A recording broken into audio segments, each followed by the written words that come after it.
अनजान की तरह आते हैं और रिश्तेदारों की तरह जाते हैं एकदम कि बहुत सारे दोस्ती हो जाती हैं दो लोगों के साथ में। ये बढ़िया बात है, ये व्यवहार की महिमा है, परस्परता में विश्वास ने। तो हम लोग अगर पूरी बात को एक बार और समरी करें तो हम कहाँ हैं? हम पहुँचे कि हमने ये समझा मानव का सारा कार्यक्रम सुख के लिए है। मानव जो कुछ भी करता है सुखी होने के लिए करता है। ये मानव ऐसा अस्तित्व में है, ऐसा उसको देखा गया है, समझा गया है। कैसे सुखी होता है? व्यवस्था है सुखी होने के लिए, उसको समझना है।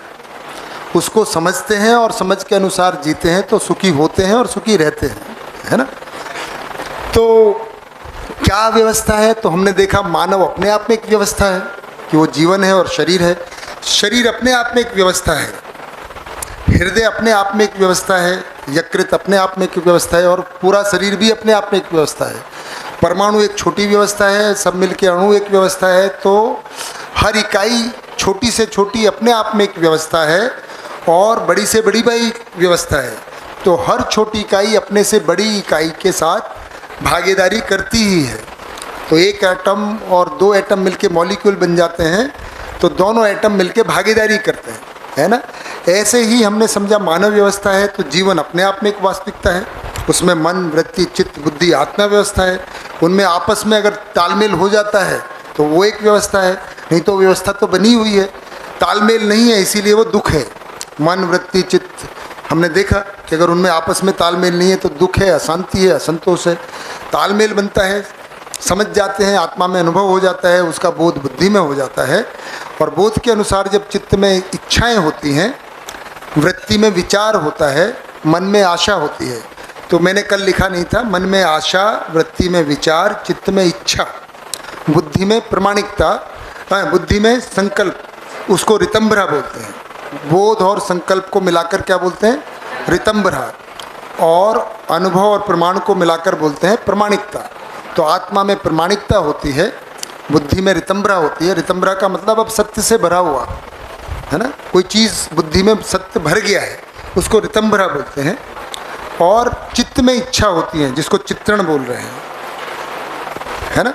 और वृत्ति में जो तुलन विश्लेषण होता है उसी को विचार कह रहे हैं।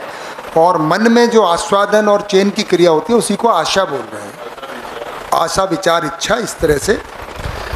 तो ये अपने आप में एक व्यवस्था है। शरीर अपने आप में एक व्यवस्था है। फिर मानव जो जीवन और शरीर मिलके साथ साथ रहता है, जीता है, तो इसमें हम बात कर रहे थे तो एक जिंदा रहता है और एक जीता है। तो जीने वाला कौन है? जीवन की शरीर, जीवन। और जिंदा कौन रहता है? तो जब तक हम जिंदा हैं तो शरीर के अर्थ में ही जिंदा है। शरीर का पालन पोषण किया, जिंदा है। जीने वाला जीवन है, जो सुख चाहता है, जो व्यवहार की अपेक्षा है ना। जो जीता है वो जीवन है और जो जिंदा रहता है वो शरीर है। तो ये एक व्यवस्था है। फिर हमने समझा कि भाई ठीक है, तो जीवन सुखी होना चाहता है, शरीर को सुविधा चाहिए, तो हमने पूरी प्रकृति की व्यवस्था समझी, है ना। कैसे ये इवोल्यूशन होता है, कैसे प्रकट होता है। तो प्रकृति अपने आप में एक व्यवस्था है, उसमें मानव है। तो मानव से बड़ी व्यवस्था को समझा, तो मानव को व्यवस्था में भागीदारी करनी है। तो मानव से बड़ी व्यवस्था प्रकृति है और प्रकृति में ही का भाग मानव समाज है, परिवार है। तो आज हम मानव परिवार कैसी व्यवस्था है उसको समझ रहे हैं। यहाँ तक हम पहुँचे और हमने बहुत सारी बातों को कि उसका प्रयोजन क्या है इसको समझा कि उसका प्रयोजन समाधान और समृद्धि ही है। प्रयोजन मतलब उसका लक्ष्य, क्योंकि मानव का लक्ष्य हमने समझा ना, समाधान, समृद्धि, अभय, सहस्तित्व। तो वो जो प्रयोजन है वो परिवार का प्रयोजन या परिवार का लक्ष्य है समाधान समृद्धि को प्राप्त कर लेना, ऐसी स्थिति को पा लेना कि हम समाधानित भी हों हर कोई, तो परस्परता में आराम से जिएंगे, है ना, और समृद्ध भी हों, अभाव भी ना हो वस्तुओं का। ये परिवार का सुख और समृद्धि का मॉडल है कि परिवार में समझदारी भी है और समृद्धि भी है, तभी हम सुख की निरंतरता हो पाती है। क्लेश हैं, सुविधाएं बहुत सारी हैं, तो उनका कोई मतलब नहीं है। हमने कल बात की, भैया ने फिर से ध्यान दिलाया था, सारा कार्य व्यवहार के लिए है, सारी सुविधा शरीर के लिए और शरीर जीवन के लिए है। तो हम तन मन धन की बात करते हैं, सारा धन तन के लिए है, तन ठीक ठाक रहे। सारे साधन किस लिए हैं? तन के लिए। और तन किसके लिए है? जीवन के लिए, कि जीवन समझे और जीवन खुश रहे। अब तन तो तंदुरुस्त है लेकिन जीवन दुखी है, फेल हो गया, है ना। कैसे फेल हुआ? वही पद तो पा लिया मानव का, सैलरी भी ले ली, लेकिन काम जानवरों जैसे, तो फिर वो असंतुष्टि बनी रहती है ना। तो इसी को हम आगे बढ़ते हैं। तो हमने देखा कार्यक्रम, हमको पता चल गया ये कार्यक्रम है व्यवस्था के अर्थ में। अगर देखेंगे तो यहाँ बढ़िया व्यवस्था है।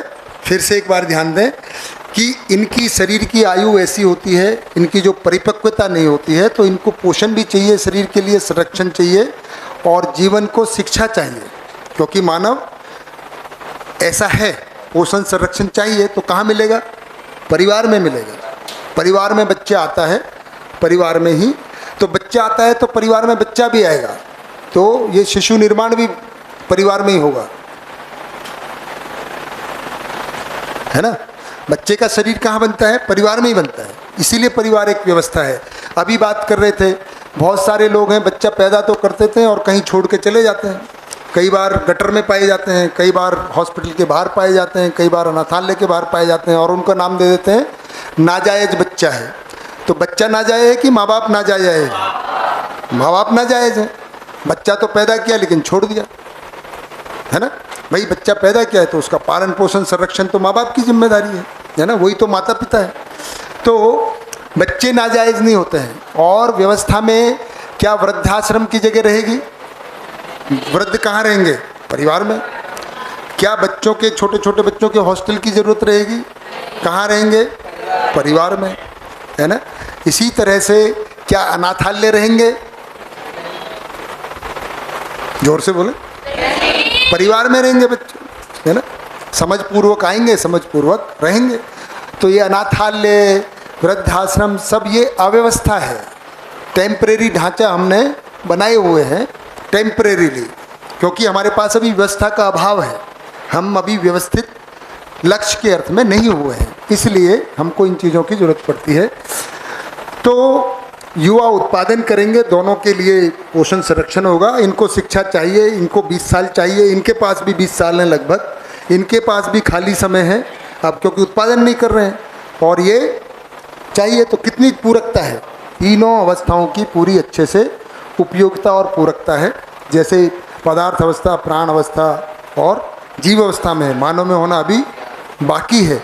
तो फिर ये ऐसा हो जाएगा, ज्ञान अवस्था में स्वयं में होगा, तो ये प्रकृति के साथ भी उपयोगिता पूरकता को निभा पाएगा।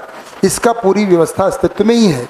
अस्तित्व में ही किसी मानव में अनुसंधान होता है, शिक्षा आ जाती है और वो शिक्षा अगली पीढ़ी में चली जाती है। ये मानव की परंपरा है, ऐसा अस्तित्व सहज है कि हम में से किसी ने भी कपड़ा नहीं बनाया, हम में किसी ने भी ये नहीं खोजा कि खाना क्या है, हम में से किसी ने भी नहीं बिजली को नहीं खोजा, पर फिर भी किसी ने कर दिया और हम सब उसका उपयोग कर रहे हैं। हम कुछ करके जाएंगे तो आने वाली पीढ़ी के लिए होगा। तो हर पीढ़ी अगले आने वाली पीढ़ी के लिए इंतजाम करती ही है। तो सही के अर्थ में हम कुछ कर जाएं ताकि आगे वाली पीढ़ी के लिए उसका लक्ष्य के अर्थ में चल पाएँ। अब एक रह गया कि संख्या कितनी होगी, है ना। हमने कहा ना भाई, तो कार्यक्रम हो गया, संख्या, वंश तो हमने बोला परिवार वंश के लिए नहीं होता है, समझ समाधान समृद्धि के लिए होता है ना। तो ये तो नहीं है। संबंध का आधार बात करेंगे, संख्या कितनी बनेगी। अब परिवार में हमने कहा निश्चित मानव समूह। तो अगर एक परिवार को देखें तो एक परिवार में वृद्ध जनरली कितने हो सकते हैं? पति पत्नी। अगर 2 भाई हुए, 2 से 4, है ना भाई। 2 भाई भी हो सकते हैं और 1 भाई भी हो सकता है ना। तो इनके अगर 2 थे और 2 के 2 बच्चे हुए या 1 ही बच्चा हुआ, तो कम से कम कितना होगा? 1 बच्चा होगा ना। प्रौढ़ कितने होंगे इनके दादा दादी के? तो ये 2 होंगे कम से कम, है ना। अगर ये 2 हैं तो कम से कम कितने होंगे? एक प्रौढ़ जो होंगे, एक बेटा और एक बेटी, बहू, है ना। और ज़्यादा हुए जैसे 4 हैं तो कितने हो जाएंगे? 4 हो जाएंगे। अगर ये 2 ही रहे, ये 2 ही रहे और इनका एक ही बच्चा हुआ कम से कम तो 1 रहेगा, है ना। और ज़्यादा से ज़्यादा इनके भी 2 हुए, इनके भी 2 हुए तो कितने हो जाएंगे? 4। तो ये संख्या अपने आप निश्चित हो जाती है 3 पीढ़ियों से मिलके, क्योंकि ये 3 पीढ़ी है, पहली, दूसरी, तीसरी, है ना। ये यहाँ तक आएगा तो यहाँ से नीचे चला जाएगा धरती में। ये आवर्तनशील है, इसका यहाँ आएगा, ये यहाँ आएगा और इनके 2 यहाँ आ जाएंगे। तो ये निरंतरता बनी रहती है। कई बार ऐसा होता है कि भाई ये जल्दी आ गए तो 4 पीढ़ी थोड़े समय के लिए दिख सकती हैं, पर निरंतरता के रूप में हमेशा परिवार में किसी भी समय 3 पीढ़ी बनी रहेंगी। ये परिवार का स्वरूप है और इन तीनों में पूरकता, उपयोगिता बनी ही रहेगी। तो कम से कम हो गए 5 और ज़्यादा से ज़्यादा 12। तो 5 और 12 के बीच में लगभग 8, 9, 10 लोग रहते हैं। तो नागराज जी ने थोड़ा राउंड ऑफ कर दिया है कि 10 के करीब, क्योंकि कई बार ऐसा हो सकता है। अब जो ये मान्यता है कि भाई अब केवल किसी की 2 ही लड़कियां हो गई, अब क्या किया जाए? माँ बाप ने शादी कर दी, सही बात, हंसने की क्या बात, थोड़ा बताएं, हमको भी जोक सुनाए पिंटू भाई का।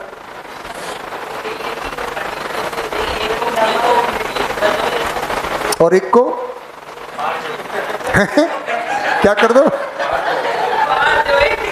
बाहर जमाए, एक को घर जमाए, एक को बाहर जमाए।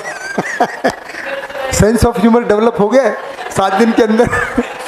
बच्चों में काफ़ी हो गया है। एक को घर जमाई, एक को बाहर जमाई। माइक ले ले। बेटी के जो पति होगा उसके पास दोहरी जिम्मेदारियां होंगी। हाँ, अपने माँ बाप की भी और जो पत्नी के माँ बाप की भी। सही बात है। तो अगर वहाँ पे चले गए तो मैंने जैसे बताया कि अगर है ना, इनमें इतनी क्षमता होती है कि मिलके वो कर सकते हैं, है ना। हाँ, पर तो, वो 4 लोगों के लिए कर सकते हैं क्योंकि वो भी 2 हैं, एक हाँ, नहीं है। हाँ, सही बात है। तो क्या सॉल्यूशन निकलेगा? सॉल्यूशन है वो अपनी जिम्मेदारियों को तो एक जगह तो ऐसा हो सकता है कि भाई ठीक है, या तो एक बच्चे को जो इन्होंने बताया है ना कि भाई वो घर में आके रहने लग जाए। हाँ, वो तो भी एक ही बात है ना, क्योंकि रिसोर्सेज तो है उनके पास। हाँ, लेकिन समाज में ऐसा वो अभी तो मान्यता के आधार हाँ, पर, मान्यता के समझ के आधार पे तो समाज में क्या दिक्कत तो समझ अभी के तो अभी बात कर रहे थे कि भाई वहाँ का घर का पानी भी नहीं पी सकते, है ना, बेटी के घर का। ये सब अभी की मान्यताएं हैं, क्योंकि ये भ्रमवश है। अभी तो बताया ना उन्होंने, पराया धन मानते हैं, है ना। और माँ बाप जो है शादी बच्चे को मानते हैं कि वो जितना इन्वेस्टमेंट किया है वो रिटर्न होना है। शादी को क्या मानते हैं? Return on investment. जैसे कि धंधा किया था, बच्चा पैदा नहीं किया था, बिजनेस है, बिजनेस किया था। पर ऐसा भी तो कर सकते हैं कि अगर वो 2 अकेले रह गए तो वो अपनी बेटियों के साथ रह सकते। वही दीदी बता रही हैं, उनके घर जाकर। हाँ, तो भाई एक बेटी को या तो फिर ऐसा ढूंढना पड़ेगा जिसके दोनों ही लड़के हैं, है ना। तो दोनों लड़कियां वहाँ चली गई तो वो 4 हो गए, फिर ये वाला मॉडल आ जाएगा। इसीलिए तो मैंने लिखा है कि 2 वो भी आ जाएंगे तो ये 4 हो जाएंगे, है ना। तो सब कुछ सॉल्यूशन संभव है समझ की रोशनी में। अभी हमारी बहुत सारी मान्यताएं अड़चन है कि बेटी के घर का तो पानी भी नहीं पी सकते, जैसे मेरे घर का पानी पानी और तुम्हारे घर का पानी जहर। ऐसा थोड़ी है, अपना खून खून और आपका खून ये नहीं है।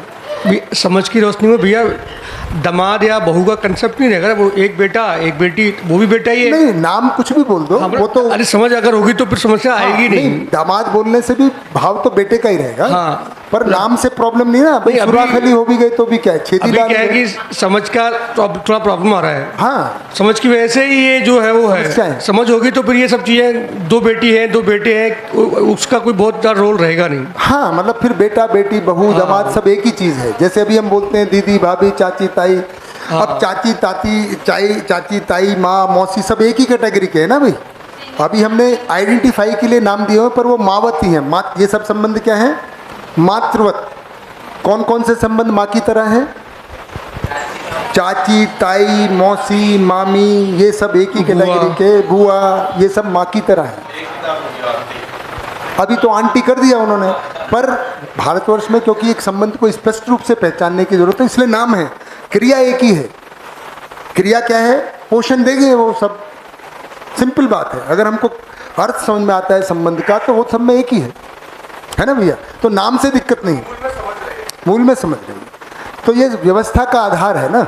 अभी कन्फ्यूजन है क्योंकि बहुत सारी मान्यताएं हैं, इसलिए गड़बड़ा रही है, कौन कहाँ जाएगा, और इसलिए अपने अपना संग्रह करने की जरूरत पड़ती है ना। बेटी चली गई तो कौन देखेगा, तो बड़ी चिंता रहती है। तो भय चिंता पीड़ा किस लिए है कि बुढ़ापे में कौन देखेगा, ये बड़ी चिंता है, भविष्य की चिंता, ना समझी की वजह से, क्योंकि व्यवस्था नहीं है। व्यवस्था में तो कौन चिंता करेगा? चिंता होगी फिर नहीं। बेटी कहेगी नहीं मम्मी क्या दिक्कत है, या तो मैं रह जाऊंगी, ऐसा भी ढूंढूंगी जो यहाँ रह जाए, और व्यवस्था में उसको भी आने में दिक्कत नहीं है, क्या दिक्कत है? जब व्यवस्था है, हमको व्यवस्था की समझ होती है, तो कोई इधर जाए कोई उधर जाए, कोई दिक्कत नहीं है व्यवस्था के अर्थ में, है ना भैया? तो बिल्कुल सिंपल है, फिर कोई दिक्कत नहीं है, बड़े प्रॉब्लम है ही नहीं। एक्चुअली हमारी नासमझी हमारी समस्या है, नासमझी हमारी समझदारी है, हमारा समाधान है। सिंपल है, समझ से समाधान, बिल्कुल। अब इसका मतलब ये नहीं है कि भाई 5 से अगर कम रह गए तो एक आध को पकड़ के लाओ, पूरा करेंगे, है ना। 8-9 होना चाहिए, अपने में तो कम है तो पड़ोसियों से ले लें, उसके लिए झगड़ा करने की जरूरत नहीं है। थोड़े 12 से 13 हो गए तो इनको ऐसा जरूरत नहीं है, ये एवरेज नंबर है, 1-2 कम ज़्यादा हो जाए तो कोई ऐसा नहीं है कि हमको, है ना, एवरेज है, रेंज है, यही परिवार का। क्योंकि हर परिवार ऐसा हो सकता है, तो फिर व्यवस्था ही है, फिर वसुधैव कुटुंबकम ही है ये, क्योंकि निश्चित जिम्मेदारी, निश्चित संबंध तो यही निभाए जा सकते हैं। अच्छा, हर कोई निभाएगा तो पड़ोसियों का कुछ करने की जरूरत नहीं है ना, उनके पास भी व्यवस्था है, फिर आदान प्रदान हो सकता है। मैं कहीं बाहर गया तो आपने कर लिया, आप कहीं बाहर गए तो मैंने कर लिया, वो तो पड़ोसियों में एक आपस में फिर मित्रवत संबंध है ही पड़ोसियों का, है ना, वहाँ व्यवस्था है फिर, है ना दीदी। तो ये परिवार का स्वरूप है, इसमें किसी को कोई क्वेश्चन नहीं। तो फिर हम अब संबंध का आधार क्या है उसकी बात करेंगे। भैया क्वेश्चन मतलब ऐसा है कि जैसे मेरे परिवार में 12 जने हैं, है ना, तो आप 12 में ही हैं। हाँ जी बताइए। तो उसमें ऐसा है कि चाचा चाची के 3 लड़कियां हैं, हाँ। और मेरे 2 भाई हैं। हाँ। तो चिंता की बात मतलब चाचा चाची की तरफ से ये आती है कि लड़कियां सभी चली जाएगी तो हमारा बुढ़ापे में कौन देखेगा। और इसी में मतलब भैया इसकी ओर जड़ में जाए तो मतलब कभी कभी माइंड क्वेश्चन आता है ना ऐसा कि लड़के ही ससुराल क्यों जाती है और लड़के क्यों नहीं आते। तो इसका स्टार्टिंग से प्रयोजन क्या रहा था कि ऐसा क्यों हुआ? प्रॉपर्टी, सिंपल, क्योंकि सुविधा के अर्थ में अभी हमने सब संबंधों को माना हुआ है कि कहीं पे एक जगह प्रॉपर्टी फिक्स हो जाए, है ना। तो अभी तो कानून बन गया कि बेटी का भी वो है, पहले बेटी का वो नहीं माना जाता था प्रॉपर्टी में हिस्सा। तो ये था कि भाई बेटा जहाँ रहेगा उसकी प्रॉपर्टी रहेगा तो बेटी आ जाएगी, किसी की बहू आएगी तो वो उसमें शामिल हो जाएगी, ऐसे माना गया था। पर सब जगह ऐसा नहीं है, इसको पैट्रियार्क सोसाइटी बोलते हैं। बहुत सारी सोसाइटी जो मैट्रियार्क हैं, जहाँ पे एक्चुअली लड़का ससुराल जाता है, पर वो अभी ये एजुकेटेड में नहीं रह गई, अभी भी बहुत सारे ट्राइबल्स में और उसमें ऐसा माना जाता है कि लड़की की बजाय लड़का कहाँ जाएगा, लड़की के यहाँ जाएगी। नॉर्थ ईस्ट में भी है, कई जगह ऐसा है।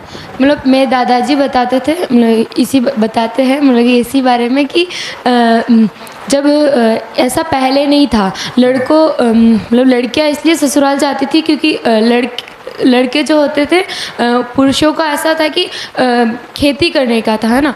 तो लड़कियों को घर पे खाना बनाने का हो गया था ऐसा, तो बनाने के लिए फिर लड़की जब शादी करती है तो लड़का इसलिए नहीं आता क्योंकि वो सब खेती बाड़ी तो नहीं लेके आएगा ना घर पे। नहीं तो लड़की की तो खेती बाड़ी मिलेगी ना वहाँ जाके। हाँ, वो खेत तो उसके पास भी होगा।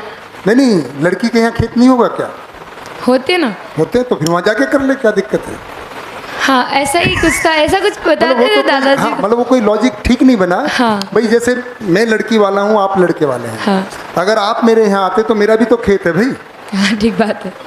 अच्छा, मेरे पास एक लड़की और एक लड़का है, मान लो प्रथा ये है कि लड़का ही जाएगा, है ना। तो मेरी लड़की है, लड़की का पति आ गया, और मेरा लड़का है, मेरा लड़का चला गया, और खेत वहीं का वहीं है, तो वो वहाँ का खेती करेगा, यहाँ का खेती करेगा, क्या दिक्कत है? हाँ, ठीक है। तो ये कोई मैं केवल आधार मान लिया गया है, हाँ। मान्यता ही है, कोई रूल नहीं है जी। हाँ, कई बार तो ऐसा होता है, आटा साटा वो गुजरात में होता भी है। हाँ।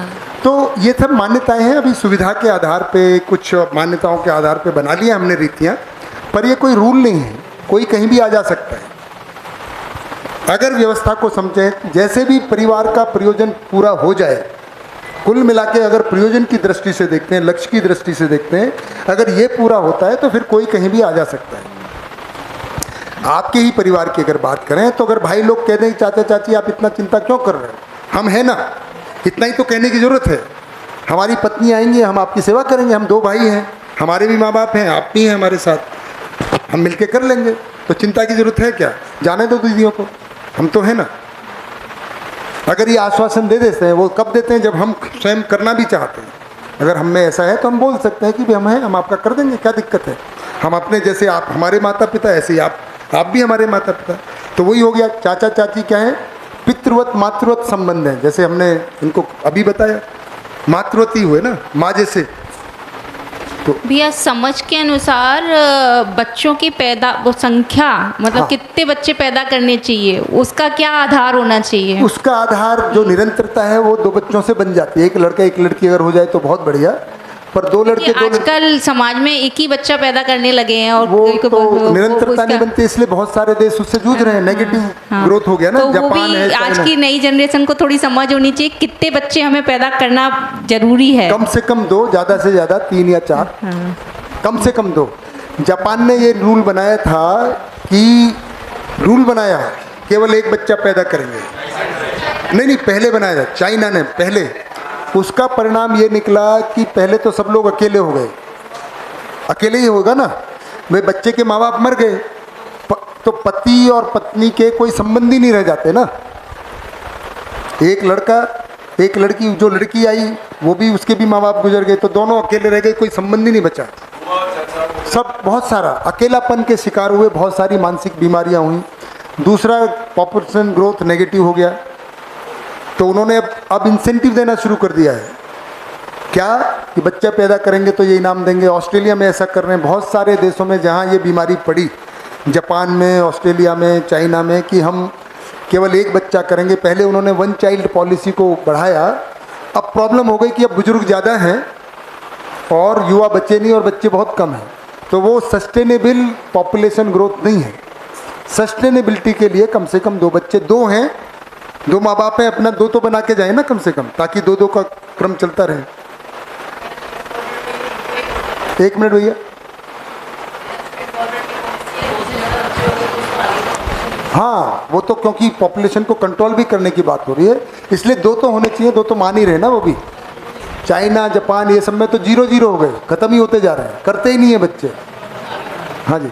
अगर 2 बच्चे करना है तो एक खुद का करके, अगर पहले लड़का या लड़की होती तो एक एडॉप्ट भी कर सकते हैं। अगर कहीं ज़्यादा है तो वो तो अडॉप्ट की जरूरत तब पड़ेगी जब कोई नाजायज माँ बाप हुए। नहीं है माँ बाप तो, जैसे हाँ, अगर एक्सीडेंट में हो गए तो वो कर सकते हैं। ऑर्फनेज में जो बच्चे रहते हैं, अभी तो ऑर्फनेज हैं तो कर सकते हैं, कोई दिक्कत नहीं है। हाँ जी, अभी ऑर्फनेज है, पर ऑर्फनेज तो ख़त्म ही हो जाएंगे ना। पर उनके तो माता पिता नहीं रहते हैं, तो हम उनको एडॉप्ट कर ले सकते हैं, मैं मना नहीं कर रहा, गोद ले सकते हैं। एक अपना कर लिया, दूसरा गोद ले लिया, कर सकते हैं। हम लोगों ने भी सोचा था कि ऐसा करेंगे। हाँ। जब हम लोगों की शादी हुई थी जब लेकिन धीरे धीरे जो मानव का स्वभाव होता है ना, उसके नहीं कि हम उसके साथ न्याय कर पाएंगे कि नहीं। एक बच्चा हमने अपना कर लिया, दूसरा अगर हम उसके साथ न्याय नहीं कर पाए तो उसके साथ अन्याय तो नहीं होगा। हमारे पेरेंट्स हैं, वो उसके साथ कर पाएंगे कि नहीं कर पाएंगे, कहीं ऐसा नहीं हो वो उसके लिए दुख का कारण हो जाए। व्यवस्था में तो सब में भय रहता है। हाँ। अगर समझदारी है तो उसमें भी कोई दिक्कत नहीं है। तो वो अच्छा, अभी भी हो ही रहा है ना। देखिए, बहुत सारे लोग अभी बात कर रहे थे कि भाई आजकल तो IVF हो गया है, किसी का एग, किसी का स्पर्म, बच्चा कहीं और। अभी जो बात कर रहे थे, और बेटी का मानना है कि वो अडॉप्टेड है, ऐसे ही लग रहा है। आपने जिस तरह का व्यवहार उसके साथ करते हैं ना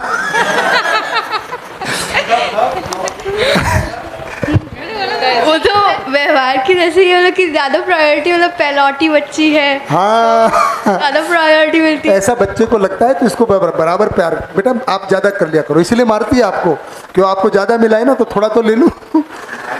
कोई बात नहीं, वो ऐसा हो जाता है। देखिए अब जब तक हमको न्याय समझ में नहीं आता है तो हम मोह वश जीते हैं, तो मोह किसी के साथ ज़्यादा होता है, किसी के साथ कम होता है।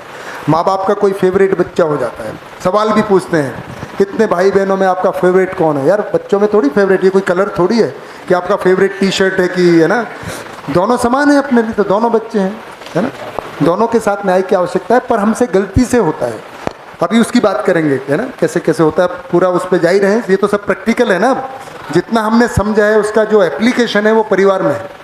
परिवार हमारा अप्लाइड साइंस है, spiritual science and technology integrated with, हाँ जी। भैया जैसे आपने बोला 2 बेटियां हैं तो एक के साथ रह सकते हैं या फिर दूसरे के घर चले जाएं, ऐसे कुछ। अब जैसे आप तो, मैं तो एक ही हूँ, हाँ। और लड़की हूँ, हाँ। और अभी तक यही प्रथा है कि लड़की जाती है, अब वो दूसरा वाला थोड़ी ना अपने माँ बाप छोड़ के मेरे लिए आएगा। बिल्कुल आएगा, नहीं नहीं, बल्कि ढूंढना है ऐसा, उसको पहले बोल देना, आना है तो शादी करो, नहीं तो भैया दूसरा ढूंढ लो, वर्कशॉप कराओ। भाई क्यों नहीं आएगा, मतलब क्या दिक्कत है उसको बताओ। अच्छा ऐसा ढूंढना जिसके, ऐसा भी हो सकता है जिसके 2 बेटे हों माँ बाप के, तो भाई एक का तो है ही तुम्हारे लिए, तो एक भाई कर लेगा, तो मेरे पास आओ, तो है ना। मैं बता रहा हूँ दूसरा ऑप्शन एक ही डिस्कस हुआ ना अभी, या उसको ये बोलना है कि अकेला है, देखो हम दोनों मिलके 4 का कर लेंगे, तो मैं माँ बाप को अपने साथ लेके जाऊंगी। और मैंने ऐसा देखा है कई जगह बच्चे ऐसा करते हैं, अकेली लड़की होती है, उन्होंने उसका प्रॉपर्टी को वाइंड अप किया जहाँ पे माँ बाप थे, उसको बेच बाच के, और माँ बाप को कई बार साथ नहीं भी रहते हैं तो उनके लिए अलग घर ले लिया, लेकिन दोनों का देखभाल, मतलब कई बार एक मान्यता के साथ में भी कंप्रोमाइज़, थोड़ा सा अगला स्टेप कर लेते हैं कि भाई ठीक है आपके घर में नहीं रहना चाहते तो ये मेरा घर है, ये फ्लैट है या वो है, उनका वहाँ की प्रॉपर्टी को वाइंड अप किया, बेच दिया, उससे जो पैसा है यहाँ ले लिया, तो चलो आपकी प्राइवेसी भी बनी रहे, पर दोनों का देख लेते हैं, खाना साथ में खा लेंगे, है ना, दवाइयाँ कुछ है तो साथ में कर लेंगे, पर सोना चलो आपको टीवी अपने हिसाब से देखना है, आपको कोई मान लीजिए रामायण सुननी है, उनको गीता सुननी है, तो ठीक है भैया आप अपने घर में आप रामायण कर लो। जब तक समझदारी भी नहीं है तब भी सॉल्यूशन लोग निकाल रहे हैं। तो शादी मोहवश करनी है या व्यवस्था के अर्थ में करनी है, सोचना है, हालांकि ये टॉपिक ही करना है, क्या बात है। शादी मोहवश करनी है या व्यवस्था के अर्थ में करनी है, पर्पज के लिए करनी है, आपका क्वेश्चन कल था, आधा तो आज ही मैंने बोला था परिवार व्यवस्था होगी तो आधे सवाल के जवाब तो आज ही हो जाएंगे, बचा कुचा कल कर लेंगे। तो बेटा दिल जरा देख के लगाना, हाँ मतलब ऐसा नहीं प्यार किया नहीं जाता हो जाता, ऐसा कुछ नहीं होता है, ये सब नॉनसेंस नासमझी का गाने हैं। क्या है ये सब, प्यार किया ही जाता है, होता वोता कुछ नहीं है, जो होता है वो अट्रैक्शन होता है। क्या होता है जी, अट्रैक्शन, आकर्षण, एक अपोजिट, जैसे हमने बताया कि भाई नेचुरल है ना, क्योंकि आहार निद्रा भय मैथुन जानवरों में होता है, जानवरों से हम इवॉल्व हुए हैं, तो नेचुरल अट्रैक्शन होता है, समझ के साथ वो नियंत्रित हो जाता है।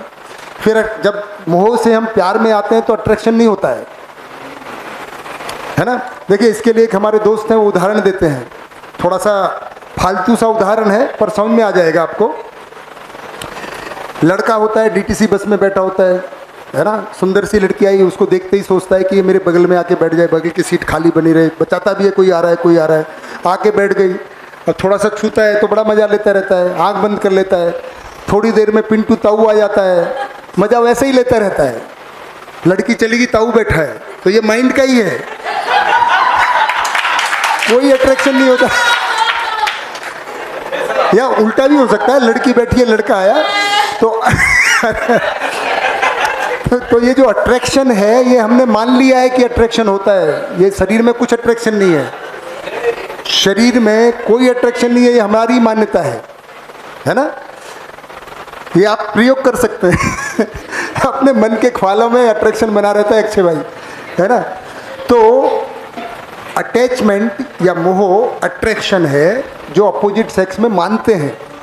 समझदारी के प्रकाश में संवेदनाएं नियंत्रित हो जाती हैं तो तब हम कुछ भी संबंध बनाते हैं वो व्यवस्था के अर्थ में बनाते हैं।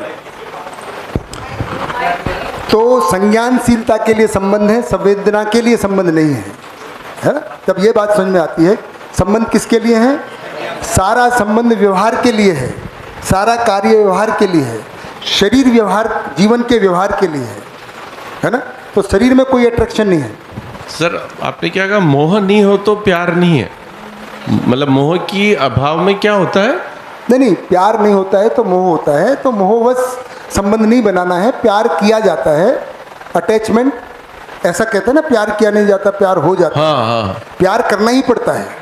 नहीं आज बताएंगे उस पे आपने मोह का ऐसा कुछ लैंग्वेज में समझ पाया, मोह नहीं, मोह है इसलिए प्यार है थोड़ा भैया आप रिकॉर्डिंग देख लेना, तो कई बार ज्ञान की बात निकल जाती है ना। पता नहीं आपने कौन सी लाइन बताओ, थोड़ा सा याद दिलाओ। आपने एक लाइन बोली थी कि वो मोह है इसलिए ये प्यार का अट्रैक्शन है, मोह नहीं है तो उसका मोह के अभाव में क्या घटता है, यूँ कहना चाह रहा हूँ। नहीं, प्यार का अभाव मोह होता है, ऐसा मैं प्यार का अभाव मोह होता है। अगर प्यार होता तो मोह नहीं होता है। नहीं। तो फिर क्या होता है?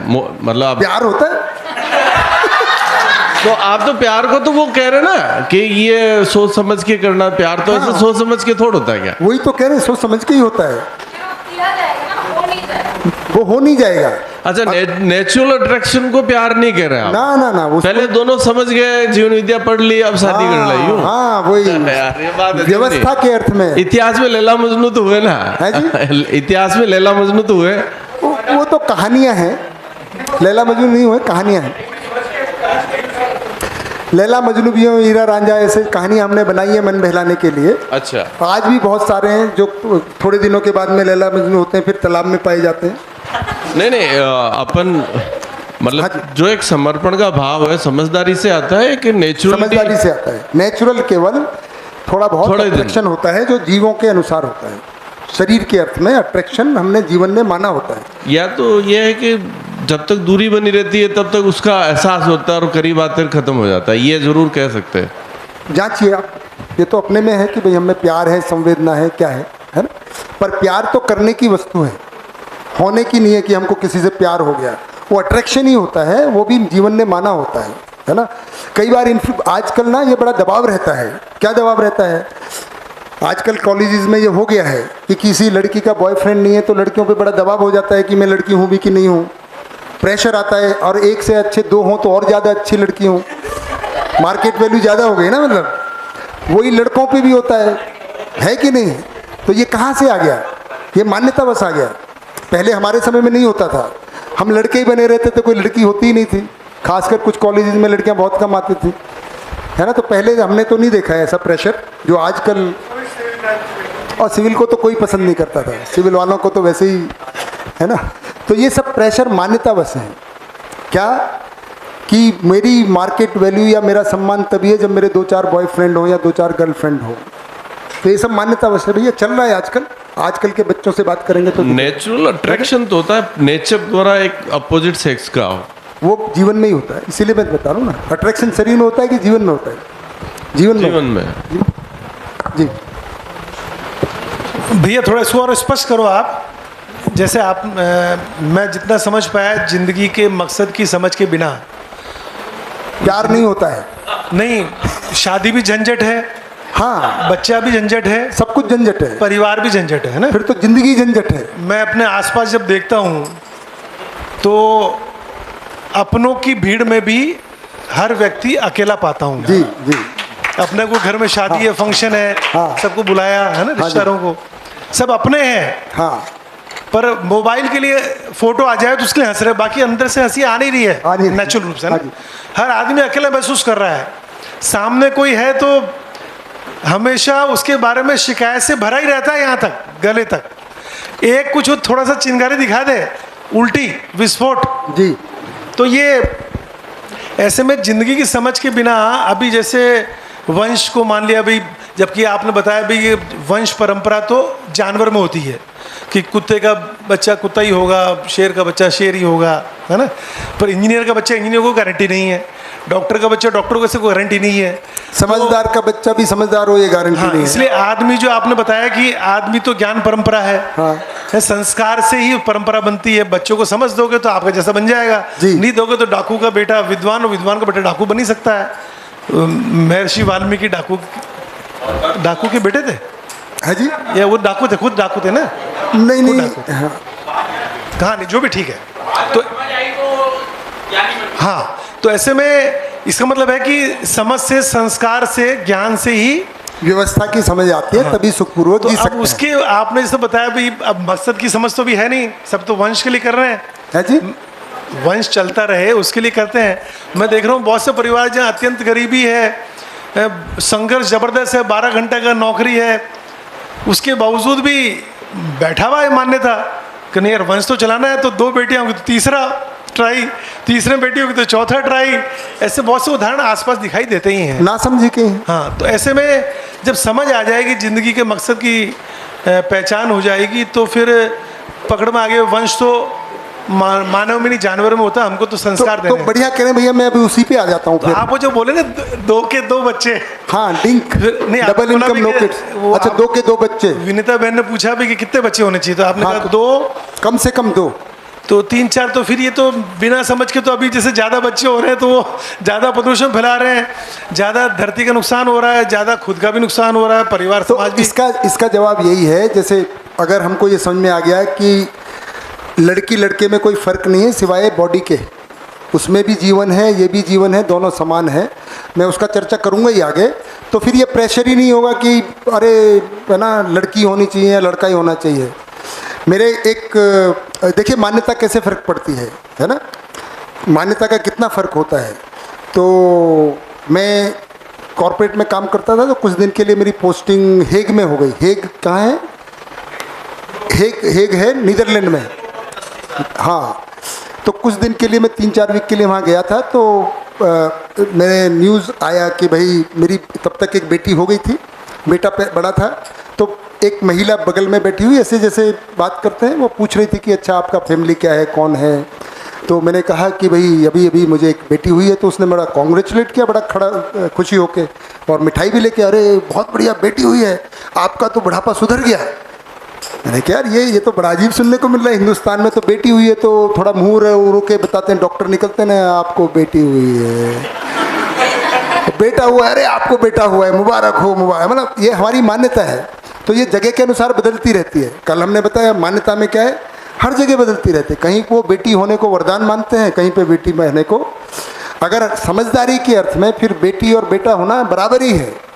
तो इसकी बात करेंगे अभी, ठीक है ना? क्या बात है, बेटी हो या बेटा हो, समझदार हो। अच्छा बताइए, अब तो मैंने क्लू दे दिया है। वैसे आपने अगर जिन्होंने पहला शिविर किया पता भी होगा, हम कहते हैं छोटा परिवार सुखी परिवार, संयुक्त परिवार सुखी परिवार की छोटा परिवार सुखी परिवार। क्या बोले? समझदार परिवार ही सुखी परिवार होता है। समझदार परिवार, चाहे छोटे बड़े से चाहे कोई छोटा नहीं हो होता। चाहे संयुक्त हो, तो समझदारी होना आवश्यक है। संयुक्त हो नहीं तो भी चलेगा, पर समझदार परिवार होना जरूरी है।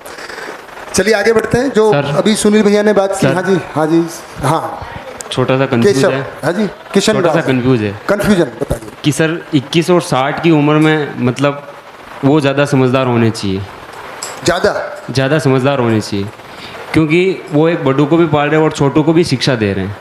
जैसे वो छोटों के सामने अपने माता पिता को वृद्धाश्रम में छोड़ के आ जाते हैं, तो वो बच्चे भी तो यही सोचेंगे सर कि चलो पापा के लिए ये स्थान बेटर है। 50 साल के बाद 50 साल के बाद ये स्थान बहुत बढ़िया है इनके लिए। ठीक बात है। तो देखिए ये भी समझदार, आप जैसे कह रहे हो ना, ये समझदार बनेंगे कब? यहीं से समझ की शुरुआत होगी ना बेटा। जी सर। तो इनको भी समझ जरूरी है, तभी यहाँ तक पहुँचेंगे। यही तो यहाँ पहुँचते हैं। नहीं सर, जैसे इनकी समझदार 21 की 60 उम्र से ही तो बच्चा सीखेगा, बड़ों से ही तो बच्चे सीखते हैं। सही बात है, पर पहले अब जैसे हम दोनों काम कर रहे हैं इस शिविर में, हम तो छोटे बच्चे को भी बात कर रहे हैं और बड़ों को भी बात कर रहे हैं, तो वो एक अच्छी चीज़ सीखेंगे ना। हाँ। अब तो अगर परंपरा बनेगी, स्कूल में आ गया, एक मान लो बुजुर्ग हमारे समझदार नहीं भी हुए, तो बच्चों को समझाएं कि नहीं समझाएं?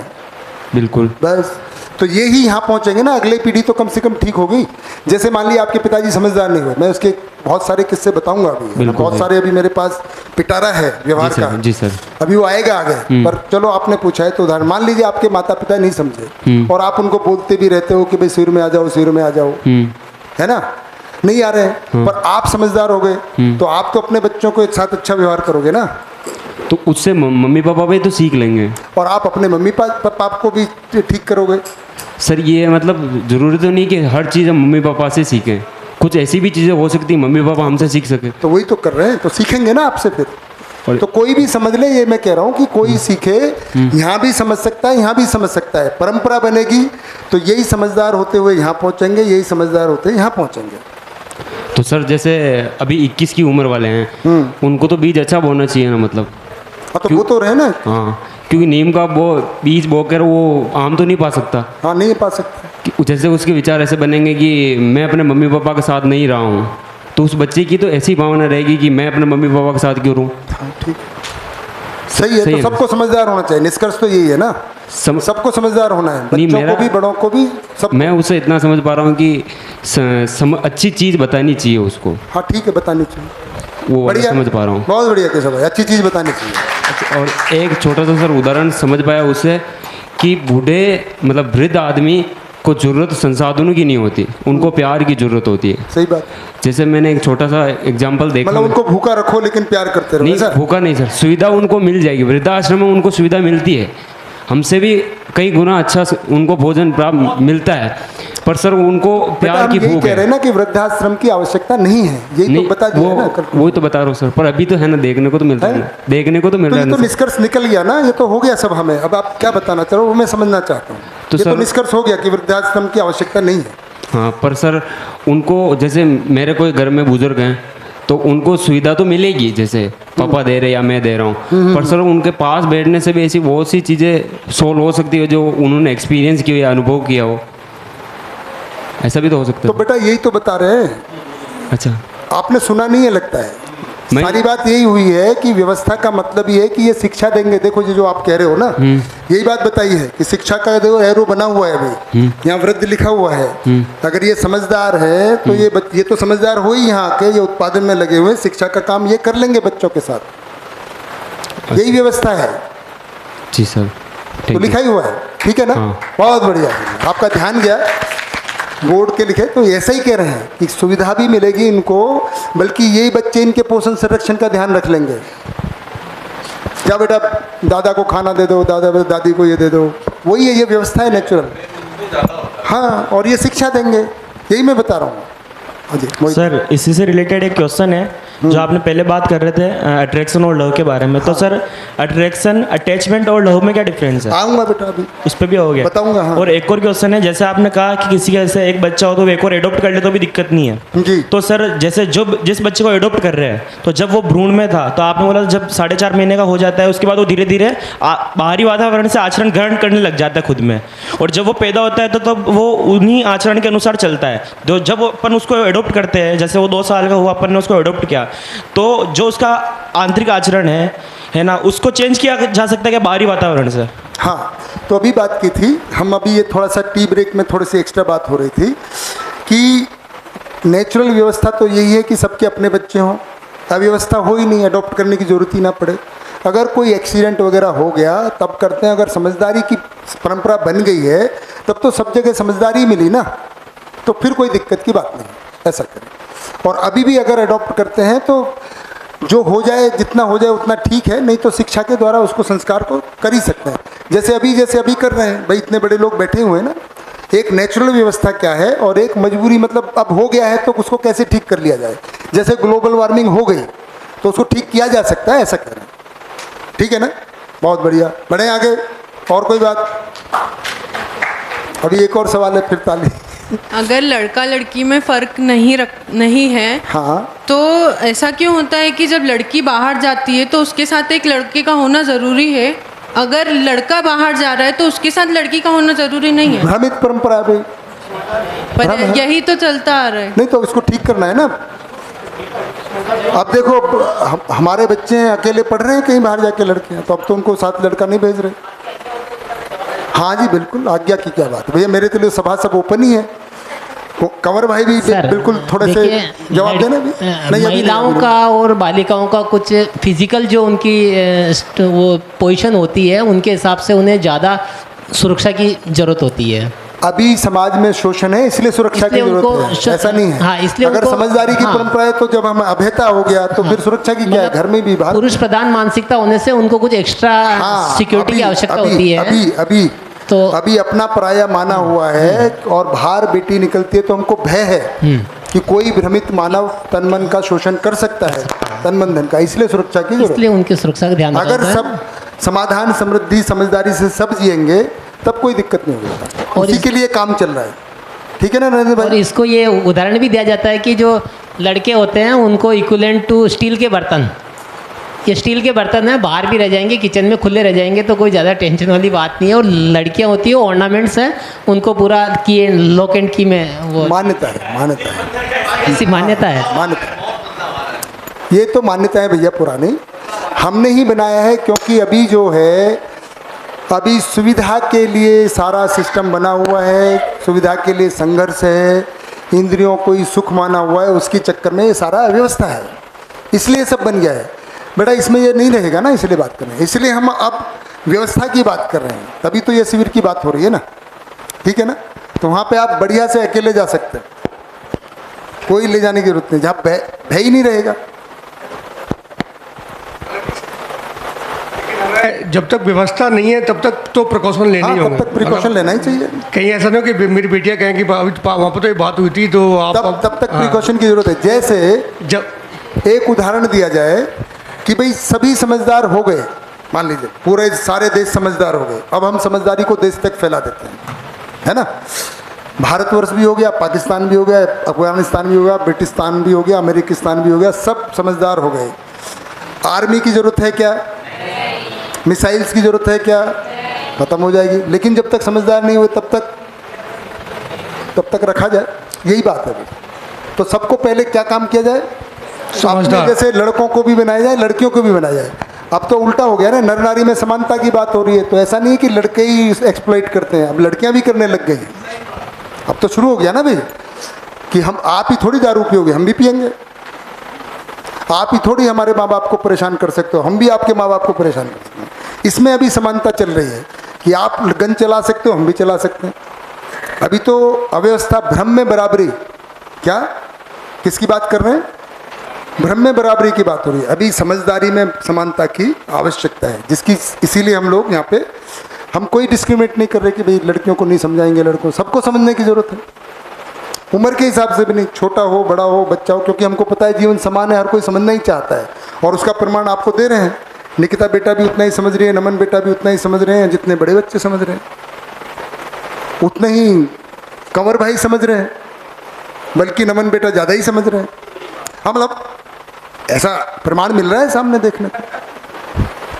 तो बच्चे बड़े बूढ़े में कोई फर्क नहीं है भैया, इसलिए जब जो चाहे केशव भैया, केशव है किशन राव भैया, हर कोई जब जिसको जब अवसर मिल जाए समझ लिया जाए। अभी फिर परंपरा बन जाएगी तो हर बच्चा स्कूल में समझेगा, वही बड़ा होगा, वही माता पिता बनेगा, वही दादा दादी बनेगा, तो फिर तीनों ही समझदार होंगे एक समय। केवल बच्चे समझने 1 साल का नहीं होगा, इसको सब समझदार बना देंगे, ठीक है?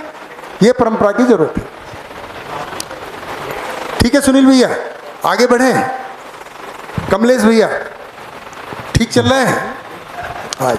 सर एक छोटा सा कंफ्यूज है। हाँ जी। कि सर जब बच्चा गांव में रहता है ना, या भले कहीं पे भी हो, ऐसी जगह पे जहाँ उसका पालन पोषण हो रहा हो, हाँ, वहाँ बिल्कुल निसंकोच रहता है कि मतलब उसे क्या खाना क्या पीना, कोई ऐसा नहीं। पर जब उसके बेटा कहीं जॉब लग जाए या कहीं अच्छे स्थान पे चला जाए, तो ऐसा क्यों होता है सर कि मतलब उसके माँ बाप जैसे ही कुछ भी लेने से भी डरते हों?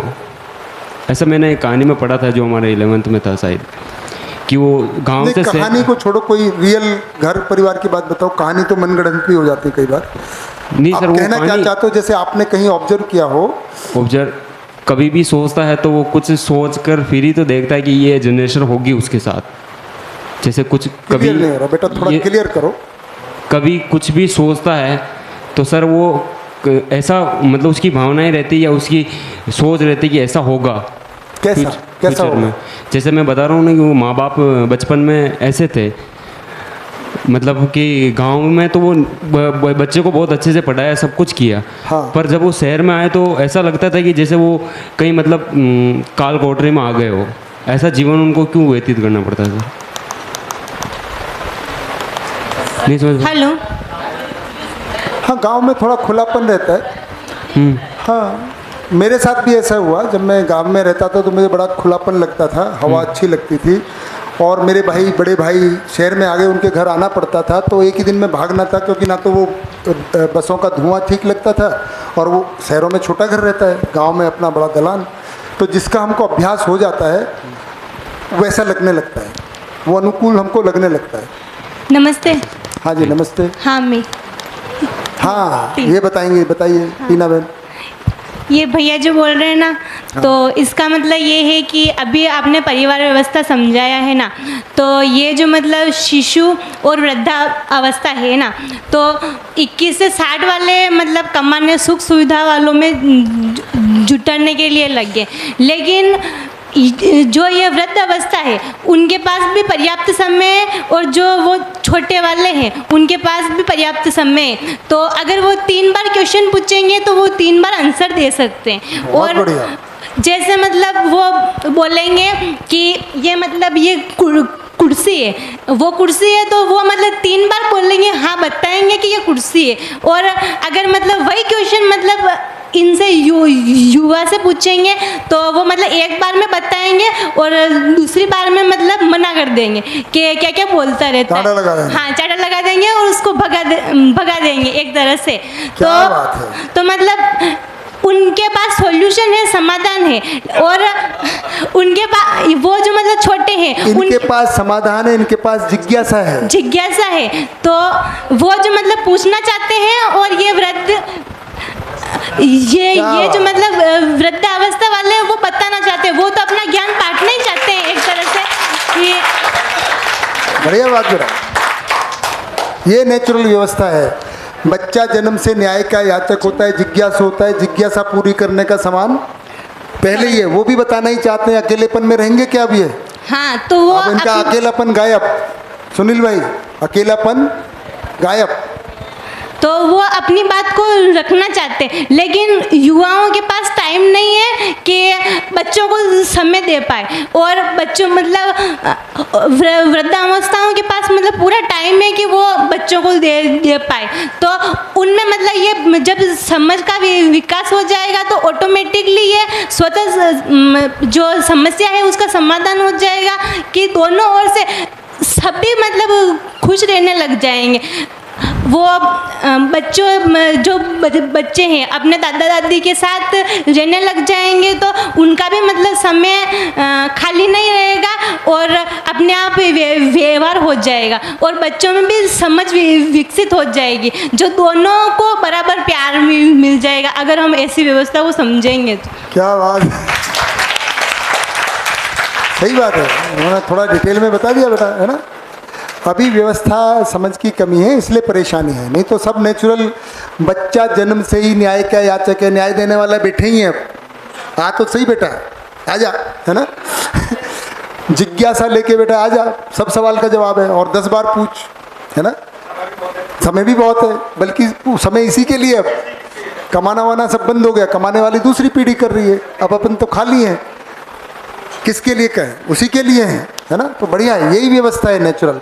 हमने इसको बिगाड़ दिया है, इसलिए सब परेशान हैं। आज की डेट में बच्चे भी परेशान हैं। अब कह रहे हैं कि नहीं बच्चे जो है ना मोबाइल पे लगे रहते हैं। भाई उनसे बात करने वाला कौन है? आप ही ने पकड़ाया था। मैंने देखा है, बच्चा पैदा नहीं होता है, मम्मी को सीरियल देखना है, या पापा को काम करना है, या पापा को सीरियल देखना है, मम्मी को काम करना है। बच्चे को 6 महीने वाले को 7 महीने वाले को क्या पकड़ा देते हैं? मोबाइल फ़ोन पे कुछ कार्टून लगा के दे देते हैं, वो देखते रहे। थोड़े दिनों में उससे ज़्यादा समझ में आ जाता है, फिर चिंता है। अब कहते हैं कि नहीं ये मोबाइल छोड़ता ही नहीं है। पकड़ाया किसने था? पकड़ाया किसने था? हम ही ने पकड़ाया था।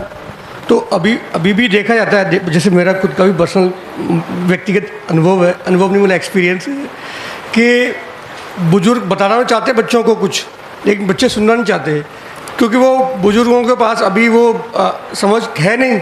बच्चा समझना चाहता है, बुजुर्गों के पास समझ है नहीं, तो बुजुर्ग बताना चाह रहे हैं लेकिन बच्चा उनसे दूर भाग रहा है। तो अभी भी हो रहा है, लेकिन पर वो तो रोना गाना बताता ना, या तो महाभारत की कहानी बताएगा, या पंचतंत्र की कहानी बताएगा, या अपने समय का रोना गाना गाएगा। कि देखो तुम्हारे समय तुम्हारे पास तो बिजली है और तुम्हारे पास तो कार है, मैं तो पैदल जाता था 20 किलोमीटर 20 कोस। अब उसको कितनी बार सुनोगे, एक बार सुन लिया यार। और बच्चा चाहता है समझना, और बुजुर्ग बता रहे हैं रोना गाना, तो फिर वो उनकी ट्यूनिंग नहीं बन बैठ नहीं पा रही है, और वो फिर बाद में कंप्लेंट करते हैं बुजुर्ग बच्चे आजकल हमारे पास आते नहीं है। ये बुजुर्गों की समस्या है। हाँ तो सही है, तो उसके लिए बुजुर्गों को शिविर में लाओ, हाँ समझदार बनाओ बिल्कुल, और फिर वो बच्चों को समझाएंगे। बढ़िया, इसी प्रक्रिया में लगे हैं। जी जी जी, बढ़िया, चलें आगे फिर। हेलो, बहुत बढ़िया, यही कार्य है। हेलो, हाँ जी, हाँ सर, किधर? इधर। हाँ सिद्धू, क्या सोजीराम भाई, सोजीराम भाई। मैं ये कहना चाह रहा सर कि आपने ये सारी चीज़ें बताई, वो समझ में भी सबको आ रही है। छोटा परिवार, बड़ा परिवार, समझदार परिवार, समझदार परिवार, इन दोनों में समझदार परिवार सब कुछ कर सकता है, बढ़िया अच्छी बात है। और सभी ज़्यादा समझदार होने के बाद कई 2 बच्चों से कोई ज़्यादा नहीं करना चाहता है। और अब तो बहुत से कह रहे हैं कि एक है ना, है जी, अब तो बहुत से ये कह रहे हैं कि एक से ज़्यादा नहीं। अच्छी बात है, वो मैं समर्थन करता हूँ, ठीक है। लेकिन आपने कहा कि आर्मी की ज़रूरत नहीं पड़ेगी जब सब समझदार हो जाएंगे, तो हाँ जी। जैसे पाकिस्तान वगैरह सारे देश समझदार हो जाएंगे तो आर्मी की ज़रूरत नहीं पड़ेगी। तो उसमें तो अभी तो समय लग सकता है ना, हाँ। भाई एकदम से तो समझदार होगा नहीं। अपन तो जीवन विद्या की यहाँ सीख रहे हैं, उनके वहाँ अलग ट्रेनिंग चल रही, ये भी तो अंतर है। उनके वहाँ अलग ट्रेनिंग चल रही, हमारे यहाँ अलग ट्रेनिंग चल रही। अब जैसे यहाँ पे समझाने के लिए तो पांडव ने, कृष्ण भगवान ने उनको बहुत समझाया कि भाई ऐसा नहीं करना, युद्ध नहीं चाहिए, ये नहीं चाहिए, फिर भी उनको युद्ध करना पड़ा। तो लोहे से लोहा ही कटता। आप ज़्यादा समझदार हो जाओगे तब भी वो कुछ भी कर सकते हैं आपका। वैसे ही एक, और वैसे यहाँ पे ही सोचे, एक बच्चा होगा, वो कौन सोचेगा कि मेरा बच्चा मरने के लिए वहाँ आर्मी में जाए? नहीं भेजेंगे, वो भेजना ही नहीं चाहेंगे, कोई नहीं भेजना चाहेगा। कौन चाहता? मैं तो नहीं चाहता भाई, मेरे एक ही बेटा या 2 ही है, तो यहीं कुछ भी गुजारा कर लेगा यार, नौकरी नहीं मिलेगी गवर्नमेंट की, कोई बात नहीं, अपना जो चल रहा है उसे चला ले, क्यों मरेगा वहाँ किसी दिन भी गोली खा के आना पड़ेगा, कुछ भी नहीं बचेगा। तो ये थोड़ा सा कन्फ्यूजन का मैटर है, मतलब इसमें सोचना चाहिए। बिल्कुल सोच रहे हैं, तो कन्फ्यूजन बहुत जरूरी है। नहीं तो आपको पहले निपटाया, जैसे अफगानिस्तान छूट गया, पाकिस्तान छूट गया, भारत मतलब छोटा होता जा रहा, और छोटे हो जाओगे, फिर समझदारी का झुंझुना लेके घूमते रहेंगे। फिर क्या करेंगे उस समझदारी का भी, मतलब नहीं, कहने का मतलब नहीं टूटाई इसलिए है कि क्योंकि समझदारी नहीं थी। नहीं तो वो तो नहीं आएंगी। मैं क्या कह रहा हूँ, आप यहाँ जीवन विद्या की समझदारी दे रहे हो, वहाँ पर अलग समझदारी चल रही, तो कौन मरेगा फिर? हाँ भैया, क्या जवाब देंगे इसका? कुछ सभा में जवाब देंगे? हाँ कपिल भाई, चलिए, कौन बहुत मरने के लिए तैयार सुनो भैया, आपने मुद्दा उठाया है, तो पहले कपिल भाई, फिर और भी भाई बहन, नरेंद्र भाई, वो सवाल को सुनना चाहिए बेटा। इसीलिए जब कोई बात कर रहे हैं ना, अगर आप आपस में करोगे तो आप ध्यान देना चाहिए आपको, है ना, तो सुनना चाहिए। उन्होंने कुछ बात कही। हाँ जी कपिल भाई जवाब दे।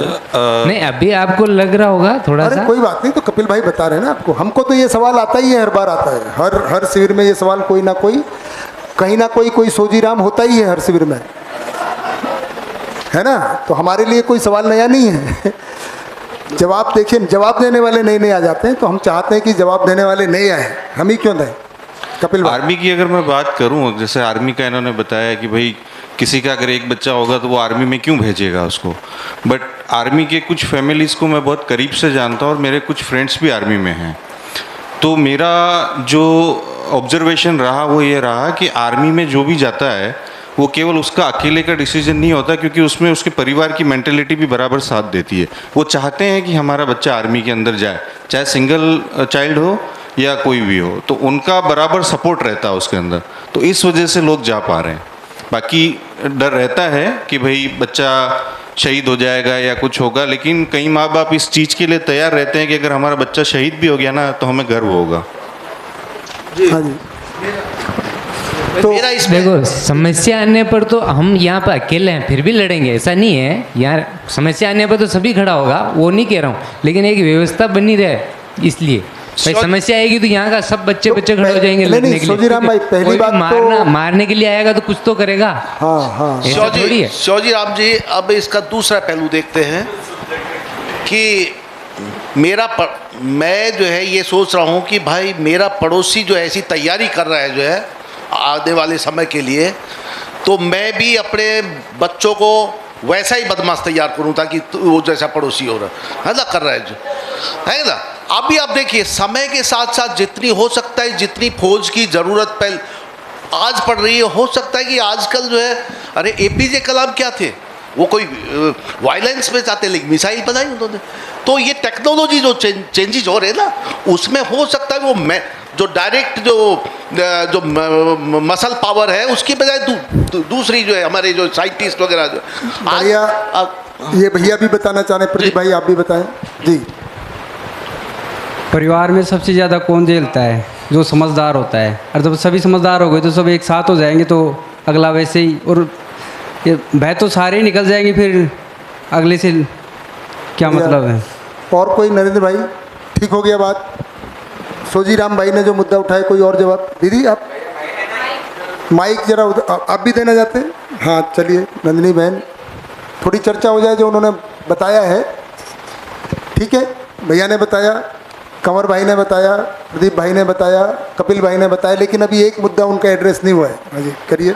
जैसे अभी बात हुई कि लड़की के साथ लड़के को जाना पड़ता है और अभी तक ऐसा ही बना हुआ है, तो अभी तक शोषण एक कंट्री भी दूसरे का कर ही रही है, और ऐसा नहीं बोला जा रहा कि मिसाइल को नष्ट कर दो समझदार हो गए हो। तो जब तक सब समझदार नहीं हो सकते तब तक ये नहीं होगा, और तब तक के लिए रख ही सका जा सकता है। वो तो जवाब दे ही दिया था भैया, आप उस समय कहाँ थे?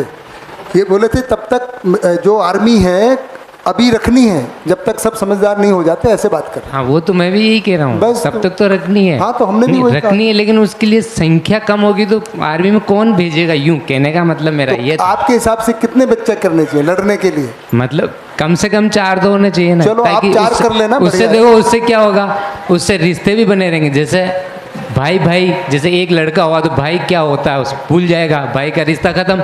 एक लड़की हुई तो मौसी का रिश्ता खत्म।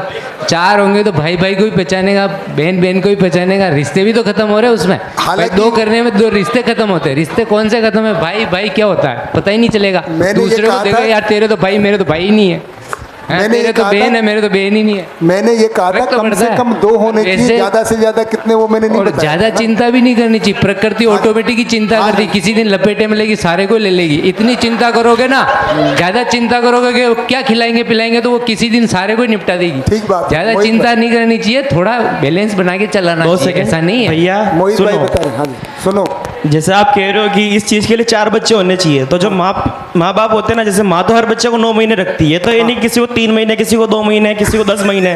तो माँ के लिए तो सबकी ममता बराबर होती है, भले वो 1 के लिए हो, चाहे 4 के लिए हो, चाहे 5 के लिए हो। तो भेजने वाले में इतनी समझदारी होनी चाहिए कि वो भेज रहा है तो 1 को भी भेज सकता है।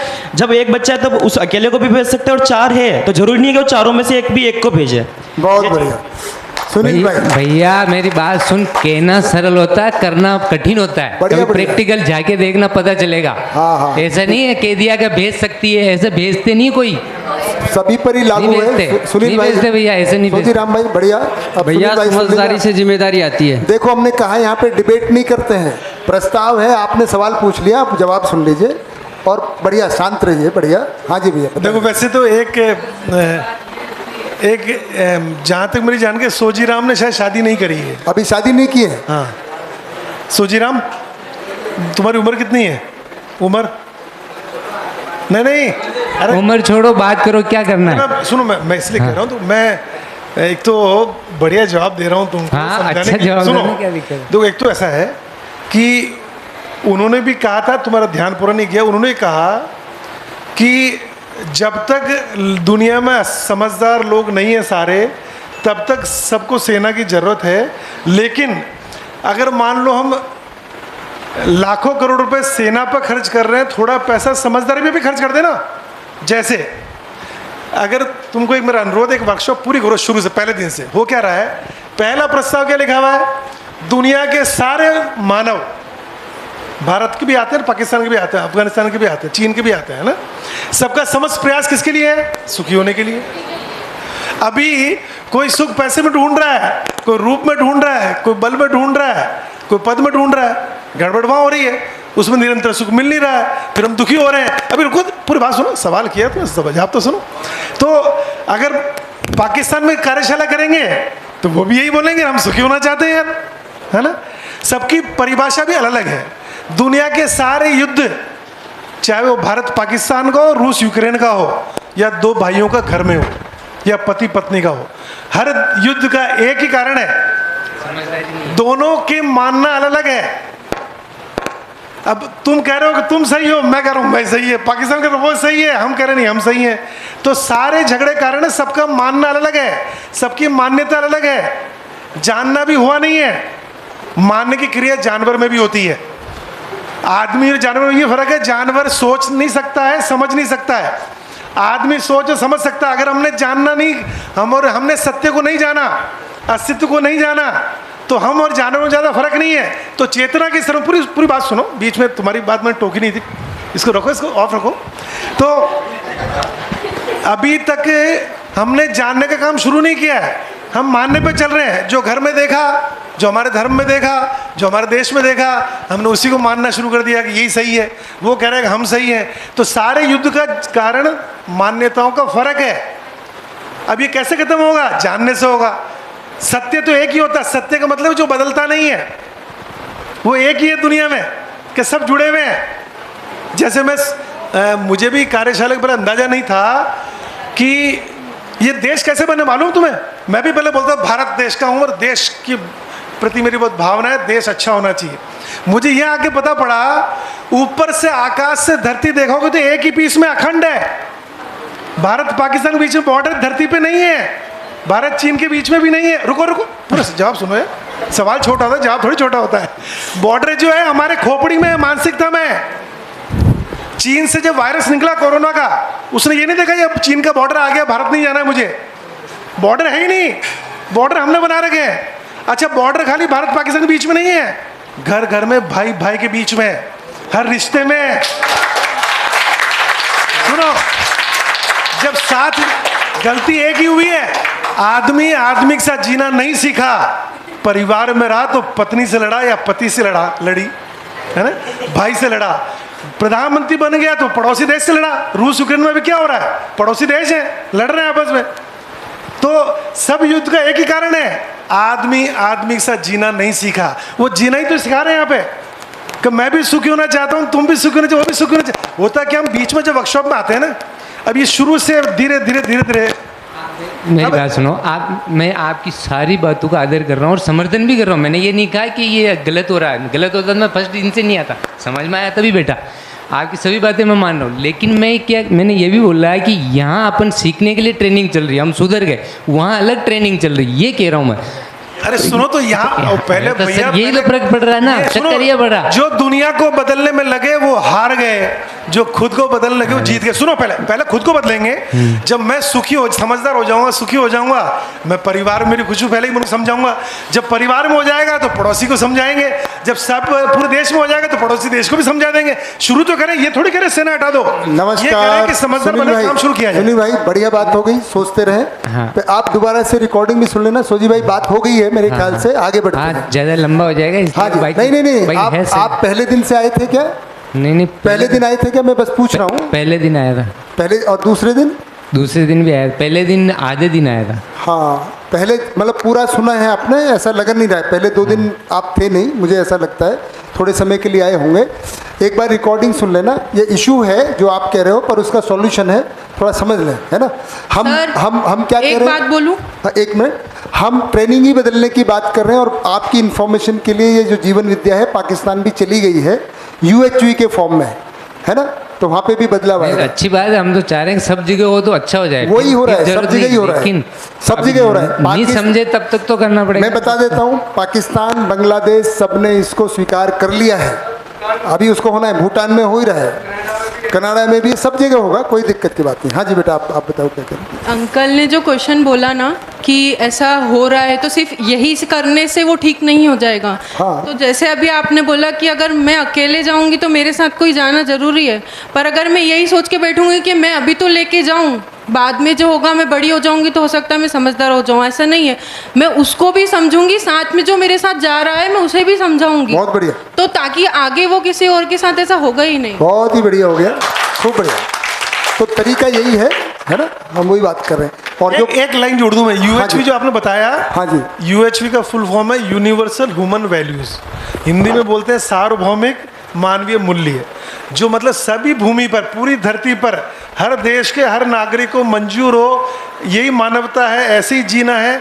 वो पढ़ाई ये आप बता रहे हैं कि यहाँ भी हो रही है, वहाँ भी शुरू हुई है, सब जगह और पूरी दुनिया में स्वीकार्य हो जाएगी। तुम पहले दिन आए हो तो वो लिखा हुआ था, ये हर प्रस्ताव को जांचना है कि ये सार्वभौमिक है क्या, ये सार्वकालिक है क्या, मतलब हमेशा हमेशा सबको स्वीकार्य है क्या। तो ये सब हो रहा है, थोड़ा धैर्य रखो, पहले समझो इसको, हो जाएगा। तो बढ़िया बढ़िया, काफ़ी बात हो गई, बहुत बढ़िया। आगे बढ़ते हैं। अब हम कहाँ पहुँचे? तो ये जो बात हो रही है कि भाई अभी सुरक्षा होनी चाहिए, तो उसको तो मना ही नहीं कर रहे, परंतु उस पैरेलल में क्या करना है, समझने का काम भी साथ साथ करना है ना, जो कि चल ही रहे और सारे देश में करना है, पूरी धरती में। इसके लिए पूरी ये सारी फौज, नई फौज है ना, एक फौज वो तैयार हो रही है, ये भी फौज तैयार हो रही है, सब मिलके हम समझेंगे। तो अब हम पहुँचे, केवल संख्या की बात हो गई, लगभग कौन किसके यहाँ जाएगा, आएगा नहीं जाएगा, समझदारी में सब क्लियर हो गया ना। 2 लड़की हुई तो क्या होगा, 1 लड़का होगा तो कितने बच्चे, वो सब बातें तय हो गई है ना। तो हम व्यवस्था की बात कर रहे हैं अभी। तो जैसे भैया ने बोला, हमने कहा कम से कम 2 बच्चे, और ज़्यादा से ज़्यादा जितने जिसकी क्षमता है वो कर लें, कोई दिक्कत की बात नहीं। नरेंद्र भाई कुछ कहना बाकी है? नहीं, कितना टाइम? हाँ बताइए। सोजी भाई की जो मान्यता है, वो हमारे यहाँ लोकेलिटी में एक कहावत चलती है, या यूँ मान लीजिए उसको, कि 4 लाठी चौधरी और 5 लाठी पंच, जी घर में हो जावे 6 लाठी, वहाँ के पंच छावन ठंच। मतलब जिसके 4 बेटे हो जाते हैं चौधरी बन जाता है वो गांव का, पुरानी मान्यता। 5 बेटे हो जाते हैं पंच बन जाता है, और फिर वो लोगों के झगड़े टगड़े निपटाने लग जाता है। और जिसके 6 लाठी मतलब 6 बेटे हो गए ना, वो फिर उनको पंचों को ही ठोकते हैं पकड़ पकड़ के। तो पुरानी मान्यता है, क्योंकि देखिए मानव में, अब हो गया बात, मानव में क्या होता है, भैया ने क्लियर कर दिया, सुनील भाई ने, बॉर्डर युद्ध केवल इंडिया पाकिस्तान या रूस अमेरिका और रूस यूक्रेन का नहीं है, घर घर में है। तो घर घर में भी समझना है, लड़ाई तो सब जगह ही चल रही है। तो मुद्दा ये है कि अभी तक मानव पशुओं की तरह जिया है, तो आधार लड़ाई माना है, लठ मतलब लड़ाई करनी है केवल, अभी समझ के साथ जीना है। तो लठ का क्या उपयोग है? लठ की उपयोगिता किसके लिए होगी? लड़ने के लिए होगी, या कुछ और खाट बना लो यार, क्या दिक्कत है ना। इतनी सारी बांस अगर ज़्यादा ही है तो बहुत सारी बांस की वस्तुएं बन जाती हैं, सदुपयोग हो जाएगा। अब आते हैं हम, संबंध का क्या आधार? एक ही बचा है भाई, परिवार है तो संबंध है, तो संबंधों का आधार क्या होगा? तो वापस अपना उसकी तरफ जाएं, जांचें। मैंने पूछा था जब हम मूल्य और कीमत की बात कर रहे थे, तो मेरा मूल्य क्या? कुछ याद आया?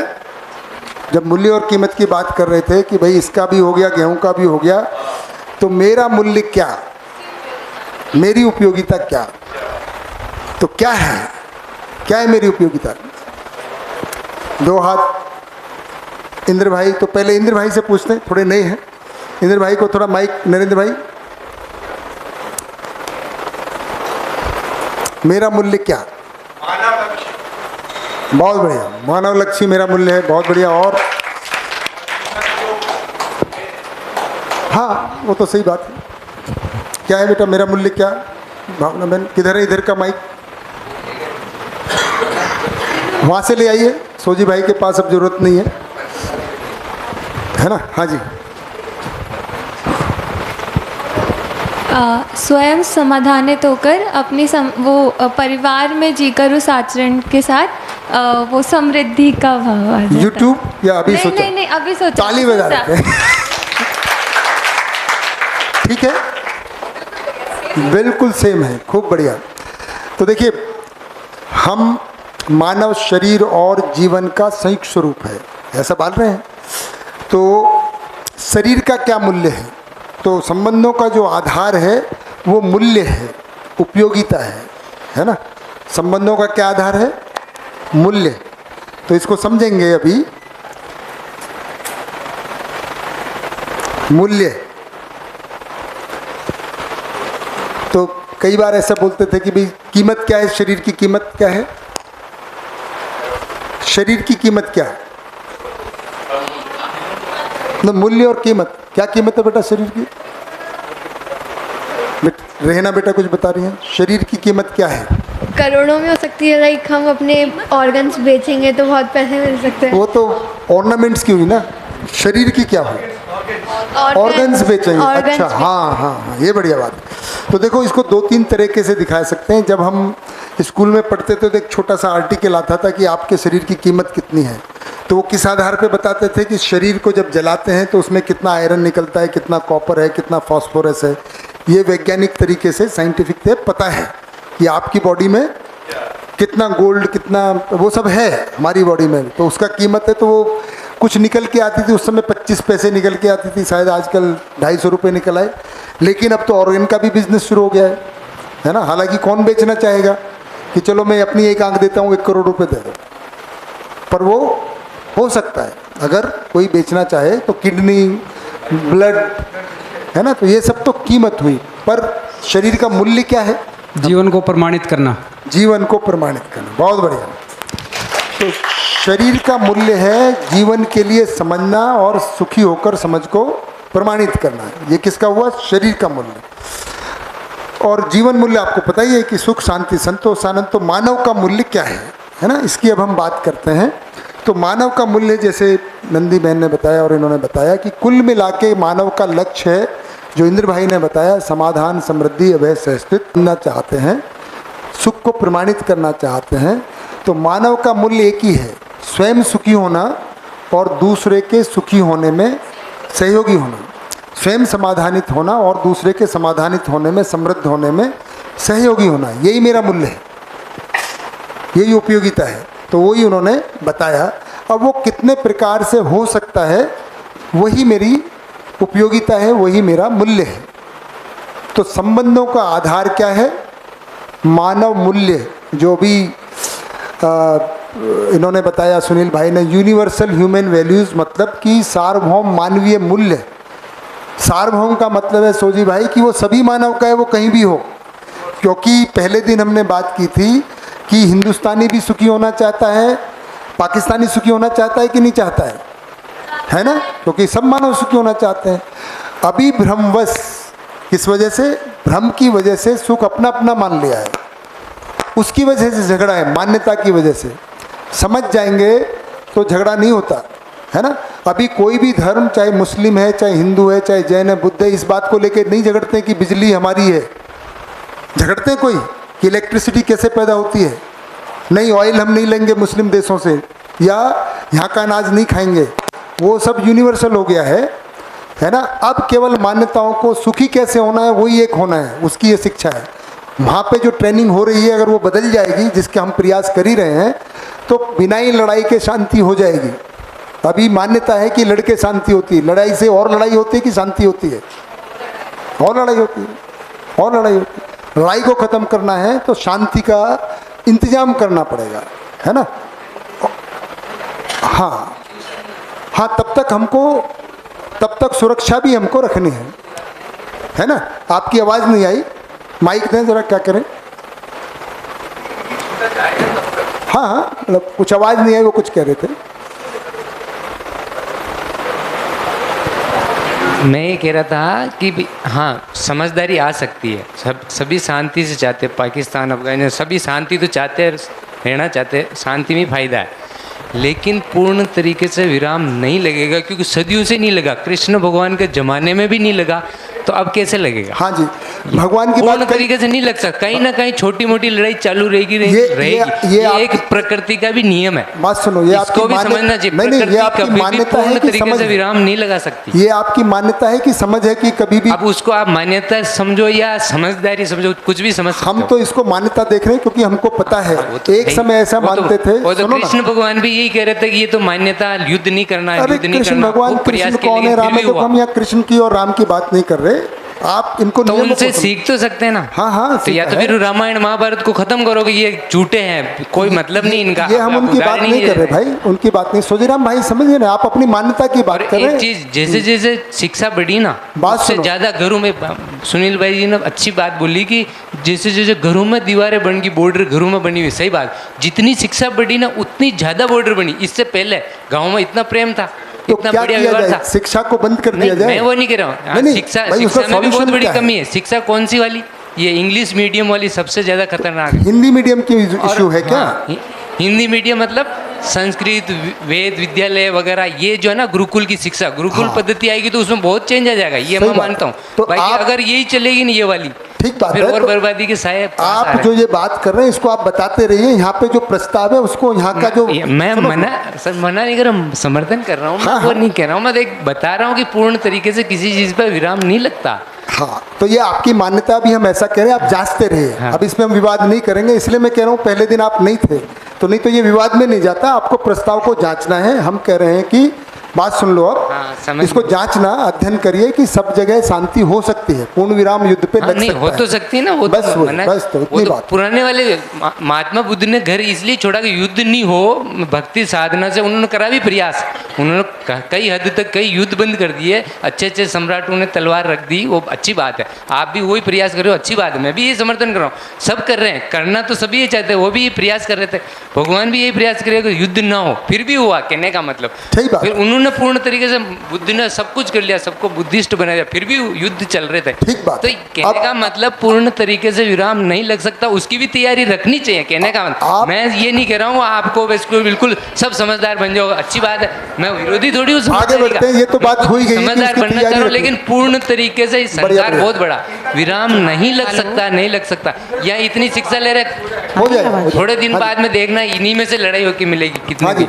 बढ़िया बात है, ये तो पहले ही तय हो गया है। हाँ जी, नहीं भैया, मैं ये कहना चाहूँगा कि इनकी चिंता जायज़ है, लेकिन आगे उसका समाधान आएगा अभी इसमें। सही बात। हाँ, उसका, इनकी चिंता मतलब आपकी चिंता बिल्कुल जायज़ है, लेकिन आगे उसका सोचिए भैया, आगे समाधान है उसका इसमें, तो थोड़ा सा अपन और आगे बढ़ लेते हैं। आपका जो कंसर्न है वो लग रहा है, पर ये तो पहले ही तय हो गया। हमने ये कहा है कि जब तक सब समझदार नहीं हो जाते तब तक फौज को रखना है, तो ये तो हो ही गया ना, तो इस पर तो चर्चा की अब भैया हो गया, ये तो बात हो गई, उसी को बार बार रिपीट हो रहे हैं क्योंकि, है ना, तो उसकी अब आवश्यकता नहीं है ना। ये तो जब बच्ची ने पूछा था कि क्या तब तक बच्चा साथ चलना चाहिए, हमने कहा ही था जब तक समझदारी नहीं आ जाती, तो ये तो है ना, बार बार उस पर घूम रहे हैं, तो आगे बढ़ते हैं। तो हमने क्या कहा कि भाई मानव की उपयोगिता क्या है, उस पर बात आता है। तो इसको कह रहे हैं सार्वभौम मानवीय मूल्य, है ना, यूनिवर्सल ह्यूमन वैल्यूज़ क्या हैं, और हम तो यूनिवर्सल की बात कर रहे हैं। तो किन स्थितियों में, किन परिस्थितियों में मानव स्वयं सुखी होता है और दूसरों को सुखी कर पाता है, ऐसा क्या मेरी उपयोगिता है। तो ऐसे कौन से भाव हैं जिस भाव के साथ मैं रहता हूँ, मैं स्वयं सुखी होता हूँ और उस भाव को मैं व्यक्त करता हूँ परस्परता में, तो दूसरा भी सुखी होता है। उसी को हम मानवीय मूल्य कहते हैं। ठीक है, क्या कहते हैं? मानवीय मूल्य कहते हैं। तो मूल्य कितने प्रकार के हैं? पूरे अस्तित्व में केवल 30 ही मूल्य हैं। कितने हैं? 30। कौन कौन से, किसको पता है? पुराने साथियों में किसको पता है?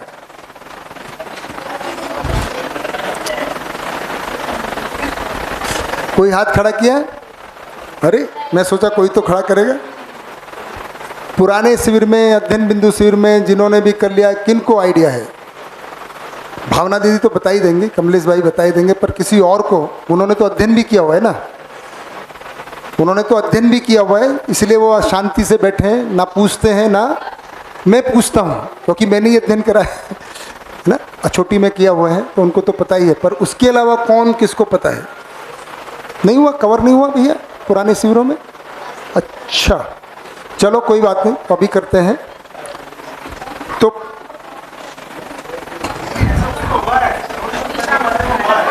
है जी, हाँ कोई बात नहीं, नहीं भी हुआ है तो अभी कर लेंगे। तो चलिए हम बात करते हैं। ये 30 की पूरी 4 जीवन मूल्य, हाँ कर लेते हैं। आपको तो पता ही हो, हम तो बच्चों की तरफ जिन्होंने ये मेरे बच्चे मुझे चैलेंज कर रहे हैं, इसलिए मैंने बोलना पड़ा। अच्छा चैलेंज कर रहे हैं, बताओ। चलिए भाई, अब ब्रज किशोर भाई आप बता दीजिए। ब्रज किशोर भाई बता रहे हैं। हाँ जी सुने। 4 जीवन मूल्य, समाधान, समृद्धि, सुख, शांति, संतोष, आनंद। फिर उसके 4 भैया कह रहे हैं 4 जीवन मूल्य, है ना। तो मैं लिखता जाता हूँ, आप बताते जाइए। मैं लिख दूँ? सुख शांति संतोष आनंद। हाँ, 9 या कहें आनंद क्या है ना, कैसे, और इसका डिटेलिंग आगे अध्ययन होगा। यहाँ पे हम केवल इस परिचय शिविर में इनकी बात करेंगे, 9 स्थापित मूल्य की। बाकी का आगे जब आप अध्ययन करेंगे वहाँ होगा। तो ब्रिज किशोर भाई के लिए तालियां। बच्चे आपकी अपेक्षा थोड़ा सा एंड में, हाँ ठीक है, कोई बात नहीं, पास तो हो गए पासिंग मार्क्स। तो हम क्या बात करेंगे, 9 स्थापित मूल्य।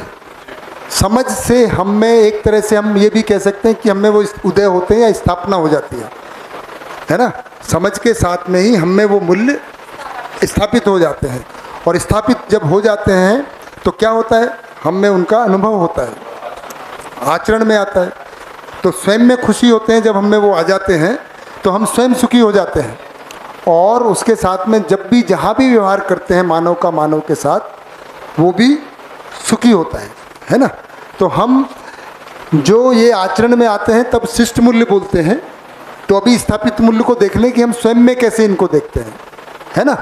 स्थापित मतलब मुझे वो स्वयं में दिखाई देते हैं, फिर उसके आधार पे जब आचरण करते हैं तब वो शिष्ट मूल्य होते हैं। हाँ, रूपांतरण है। जैसे मैं एक का उदाहरण दे दूंगा, फिर बाकी का हम, है ना, क्योंकि थोड़ा डिटेलिंग का समय भी चाहिए, और वैसे परिचय शिविर में उतना ही रखता भी हूँ मैं, हर परिचय शिविर में, है ना। बाकी आगे का अध्ययन होता है क्योंकि उसका फिर डिटेलिंग होती ही होती है। तो इतने को हम कर लेते हैं, है ना। तो पहला स्थापित मूल्य है जिसको हम संबंधों में आधार मूल्य बोलते हैं। तो हम संबंध के साथ ही देख रहे हैं, इनके मूल्यों के बिना कोई संबंध नहीं है। मूल्य विहीन संबंध है नहीं। अगर मूल्य नहीं है तो संबंध नहीं है।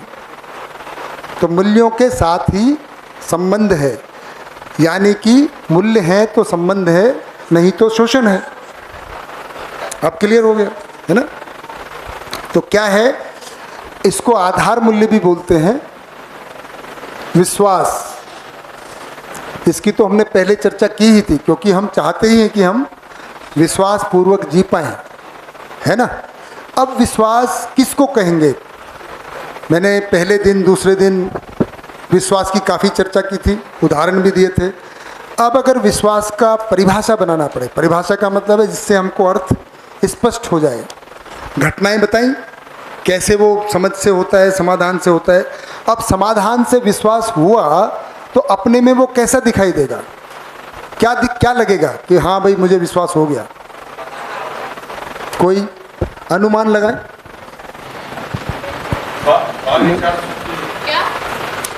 स्वयं में अगर मैं विश्वास को देखूंगा तो मुझे वो अगर बताना हो, किसी को परिभाषा देनी हो, जैसे अभी हमने परिवार की लिखी, तो हमने उसके आसपास की बहुत सारी बातें बताई ना, सबने जोड़ के। अब इसमें कुछ कम ज़्यादा नहीं कर सकते। परिभाषा का मतलब है कि निश्चित समूह, शब्दों का समूह जो उस अर्थ को स्पष्ट कर दे।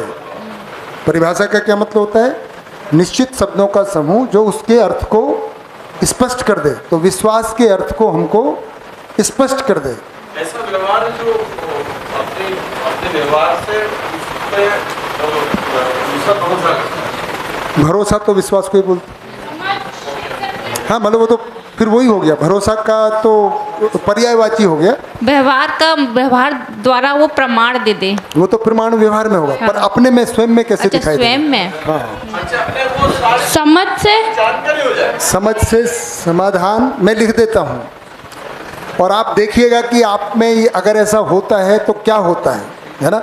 बाय द वे, अक्षय भैया ने मुझे कल बताया कि मैं ऐसा, मुझे शायद सूचना गलत थी कि ये जो यदि मैं तोता होता तो क्या होता, ये कविता हीरानंद सजदान वत्सा ने आगे की है। अक्षय भैया ने मुझे बताया, ये किसकी भैया, रघुवीर साहे की। अभी मैंने इसको जांचा नहीं, पर मैं भैया की बात को सही मान रहा हूँ। आपने वेरीफाई कर लिया है ना, तो थोड़ा सा मैंने रेफरेंस को ठीक कर लें। हाँ, मैं बताता हूँ किसको कहेंगे। हाँ जी, चलिए थोड़ा अटेम्प्ट कर रहे हैं, बढ़िया बात है। तो पहले कौन, पहले मोहित भाई, फिर प्रदीप भाई, फिर चंदा बहन। आप टीचर हैं इसलिए आपको सबसे आखिर में। सभी सवालों का समझ द्वारा समाधान होना ही स्वयं में विश्वास है। बहुत बढ़िया, प्रदीप भाई उदय। मेरे में खुद में विश्वास है तो मैं दूसरों पे विश्वास कर पाता हूँ। वो तो इसका वो हुआ, आचरण में आया। स्वयं में कैसे दिखाई देगा?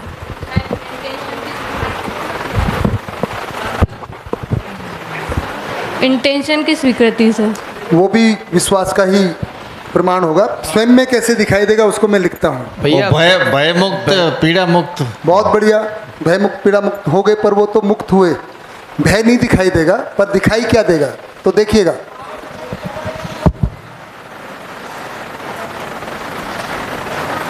क्या लिखा है?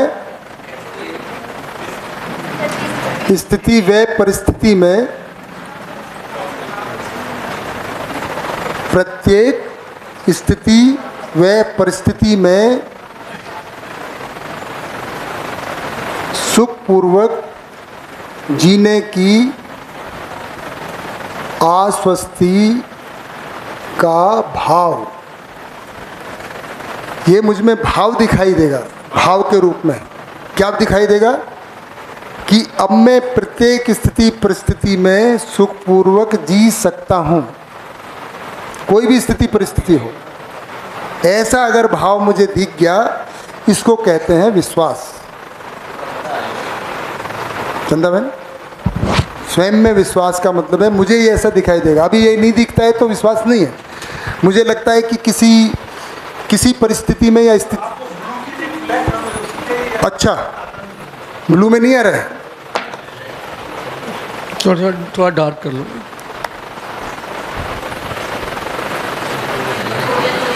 नहीं, अब तो ये तो दिख रहा है। ठीक है, दिख रहा है थोड़ा बड़ा किया हो, दिखा। बढ़िया। प्रत्येक स्थिति व परिस्थिति में सुखपूर्वक, है ना, क्या है, जीने की आश्वस्ति। आश्वस्ति मतलब होने की निरंतरता, होने की निश्चितता कि ऐसा होगा ही। ये मुझ में आश्वस्ति बन गई है। किस भाव की? तो ये भाव मुझ में ही है, ये भाव के रूप में ही दिखता है। जैसे भय एक दिखता है अभाव के रूप में। जलन, अगर हमें ईर्ष्या होती है तो दिखती है ना अंदर में। ऐसे ही विश्वास दिखाई देता है वस्तु के रूप में जब पैदा हो जाता है, जब स्थापित हो जाता है। जब तक नहीं होता है तब तक नहीं दिखता है। तब तक क्या दिखता है? भय, चिंता, पीड़ा, आवेश, प्रश्न, क्रोध, क्वेश्चन, आवेश, सवाल, क्योंकि अपने में विश्वास की कमी है। तो ये एक शेयरिंग मैं करना चाहूँगा। कर दीजिए। एक्चुअली हुआ क्या था कि मैंने जब फर्स्ट शिविर किया था तो उसके बाद बताया कि मुझे जो समझा मैंने वो ये था कि संबंधों में विश्वास की बात, जैसे किसी को हम ये विश्वास संबंधों की बात कर रहे हैं और जो मेरा संबंधी है उस पर विश्वास का मतलब क्या है कि मैं तुम पर विश्वास करता हूँ या करती हूँ। तो उसका मैंने जो समझा था वो ये था कि अगर मैं किसी को संबंधी मान रहा हूँ और संबंधी मान रहा हूँ तो विश्वास है, और विश्वास है का मतलब कि ये जो मेरा संबंधी है ये मेरा सुख और समृद्धि के अर्थ में ही है हमेशा। ये मैं मान के चल रहा हूँ, ये मुझ में स्थापित है। तो हुआ क्या कि मैं ऐसे मान के चला। अब मैंने घर पे जाके बोला कि यार अभी हम संबंध नहीं है हमारा, है हमारा भी संबंध डेवलप हुआ नहीं है, उस पर हमें काम करना होगा। तो मेरे मुझे गुस्सा आ गया कि यार 20 साल हो गए अभी संबंध नहीं दिखा। हाँ, तो मैंने कहा बिना शिविर की ऐसे बात कर दी आपने। तो पहले शिविर में वो मैं वही कह रहा हूँ कि अगर कोई अकेला आया हो अपनी पत्नी या पत्नी कोई पति के बिना, तो घर जाके ऐसा ना बोले, नहीं तो फिर बाद में बड़ा उसमें बड़ा टाइम लगता कनेक्ट होने में। ये बात तो वार्निंग ये मतलब उसके लिए फिर वो शिविर के लिए मान्यता बनेगी नहीं। बोलो तुम ये सीख के आए हो कि संबंध नहीं है। तो उसमें 2 साल लग गए मुझे यहाँ तक लाने में। एक तो मतलब वो बड़ा कठिन होता है कि अगर पहले शिविर में जाके हम घर पर शेयरिंग करेंगे। जो बात आपने कही है मैं उसको लिख देता हूँ, है ना। होता है अगर स्वयं में विश्वास के साथ होता है तो व्यक्ति क्या करता है, वो समझे हुए को जीता है और फिर समझाता है। तो विश्वास के साथ क्या होता है, पहले हम क्या करते हैं तो समझना, पहले समझना, उसके अनुसार जीना और फिर समझाना। हम क्या करते हैं सीधा, है ना, जो भैया ने भी उदाहरण दिया इसको मिस कर देते हैं और सीधा समझे नहीं हैं, जी नहीं रहे हैं। हमने मान लिया है कि हम समझ गए हैं और तब समझाने जाते हैं तो फिर जोर से पड़ती है। तो वो जो मैंने वार्निंग दिया, ठीक। मैंने वार्निंग दी कि ऐसा अगर कोई समझ यहाँ पे आया फर्स्ट सवेरे उसका, तो थोड़ा ध्यान से आगे अपना मतलब घर पे ध्यान चलिए, रखें। आपने जो है ना जो एक्सपीरियंस हम तो एक लेबोरेटरी है इस सवाल के लिए भी। मैं ये कह सकता हूँ कि हम लोगों पे आप कोई भी एक्सपेरिमेंट कर सकते हैं और हम ओपन है किसी भी सवाल के जवाब देने के लिए, क्योंकि इतनी ओपननेस हमारे अंदर है। ठीक है, बढ़िया बात है। परिभाषा हो गई तो आपने लेबोरेटरी वाली बात है, वो जीना ऐसा कोई मापदंड तय होना चाहिए ना भाई, आप ऐसे जीने लग गए तब समझाना। ये हम कब समझेंगे कि ये मैं अप्रूव्ड हो गया, कोई मेरा मतलब यही समझने का प्रयास चल रहा है। और जैसे ही आप साक्षात्कार बोध की स्थिति में आते हैं तो ये आपको दिखने लग जाता है अपने अंदर, वो मतलब अपने आप ही अपन निर्णय ले लेंगे। हाँ, अपने में ही दिखाई देगा। जैसे अभी मैंने उदाहरण दिया ना, भय अपने को भी दिखता है अपने में, तो विश्वास की कमी दिखती है, चिंता दिखती है, पीड़ा दिखती है। ऐसे ही जब समझ आती है तो विश्वास दिखता है। तो एक अज्ञात भय रहता है जीवन में, मतलब एक जीवन में अज्ञात भय रहता है कि यार क्या पता कुछ हो जाएगा। हाँ, मतलब अनसर्टिलिटी धन के हिसाब से, परिवार के मेंबर के हिसाब से, वो अनसर्टिलिटी भी खत्म हो जाती है। ऐसा बिल्कुल, देखिए ना, प्रत्येक स्थिति परिस्थिति का मैंने लिखा इसलिए क्योंकि यही आता तो है। वो परिस्थिति क्या है कि अपन मतलब जो भय है वो एक थॉट में अपन कह तो लिखना थ्योरिकल तो सब कुछ मतलब पॉसिबिलिटी है, लिखना सार्वभौम सत्य सही है, मतलब कहीं ना कहीं इम्प्लीमेंट की जो बात कर रहे हैं ना, वो उसका कोई सूत्र है कि भी आपको जब भय लगे, ऐसे विचार आए, तब आप में ये सोचेंगे तब ये निकल जाएगा, ऐसा कुछ मापदंड हो, ऐसा कहना चाह रहा हूँ। वही सूत्र था, समझ से समाधान आ ही जाता है तो भय खत्म हो जाता है। वो जो पहले दिन एक्सप्लेन किया था, है ना, वही है। और जो आपने कहा, ये बढ़िया बात ध्यान दिलाया कि उसकी ज़िंदगी से अनसर्टेनिटी खत्म हो जाती है। बोला ना भैया ने, वो तो पता है ना प्रत्येक स्थिति परिस्थिति में जी सकता है सुखपूर्वक, ये आश्वस्ति हो गई है उसको, निश्चितता हो गई है, तो अब उसमें अनिश्चितता खत्म हो गई। सारे परिवार के मेंबर खत्म हो जाए, कुछ भी हो, 50 लाख का दिवाला हो जाए, कुछ भी हो जाए, प्रत्येक स्थिति परिस्थिति में वो सुखपूर्वक जीता है, इसी का नाम विश्वास है। जी सकता है, और वो क्या करता है, समझता है, उसके अनुसार जीता है और फिर समझा सकता है।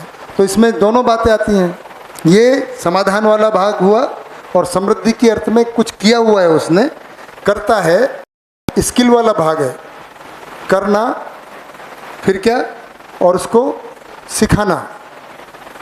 तो मैंने करना थोड़ा अलग लिख दिया, करना यहाँ पे आएगा, करता है और सीखा हुआ है। सीखना तो मतलब वो जैसे समझना है तो समझता है, सीखा हुआ है, तो ये क्या है, समझ वाला भाग है और ये स्किल वाला भाग है। दो बात बताए ना, तो सीखा हुआ है, तो सीखे हुए को करता है सीखे के अनुसार और सिखा सकता है, ये विश्वास का प्रमाण होता है। समझा हुआ है, उसके अनुसार जीता है और उसको समझा सकता है। सीखा हुआ है, उसके अनुसार करता है, करना स्किल वाला भाग, जीना समझने वाला भाग, दोनों को कर सकता है, ये विश्वास का प्रमाण होता है। तो देखिए, अभी अपने को अंदर में, अभी तो अपने को ही देखना है कि मुझ में क्या दिखाई देता है। तो हमको क्या लगता है अभी, जिसको हम विश्वास मानते हैं, किसी स्थिति या किसी परिस्थिति में तो लगता है, जैसे एक IAS ऑफिसर अगर अपनी सीट पे बैठा हो तो लगता है बड़ा विश्वास के साथ बैठा है, उसको बड़ा विश्वास लगता है, क्योंकि 2-4 लोग नमस्ते भी करते हैं। ऑफिस आ रहा है या ऑफिस से घर आ रहा है, गाड़ी खराब हो जाए और DTC की बस में या किसी रोडवेज बस में बैठना पड़ जाए और ड्राइवर बोला भाई टिकट ले ले, तो सारा विश्वास उसमें अगर चढ़ना पड़ जाए, सब गड़बड़ा जाता है। तो किसी स्थिति या किसी परिस्थिति में तो विश्वास जैसा लगता है। एक प्रोफेसर है तो क्लासरूम में लगता है कि विश्वास है, कहीं और स्थिति परिस्थिति में वो गायब होता है। तो हमें टेम्परेरी कहीं कहीं दिखता है किसी स्थिति या परिस्थिति में, पर यहाँ क्या कह रहे हैं, प्रत्येक जहाँ भी हो, जैसी भी स्थिति परिस्थिति हो, उसमें वो सुखपूर्वक जी सकता है, ऐसी उसमें आश्वस्ति बन गई है, इसी को विश्वास कहते हैं। कल हमने अभिमान भी बोला था, पद का अभिमान है या टेम्परेरी छोड़े क्षणिक विश्वास, जैसे क्षणिक सुख होता है, भ्रम भी हो सकता है। टाइम अच्छा बढ़िया। अक्षय भाई काफ़ी देर से बैठे हुए हैं, मुझे इशारा कर ही रहे थे, पर मुझे लगा कि मैं इस बात को पूरा कर दूं। बहुत बहुत धन्यवाद। आप सब भोजन करते हैं, अभी संजू भाई भी बढ़िया ताली बजा रहे हैं, है ना भैया? खूब बढ़िया। ऐसी चर्चा से बहुत सारों के सवाल ठीक होते हैं। 3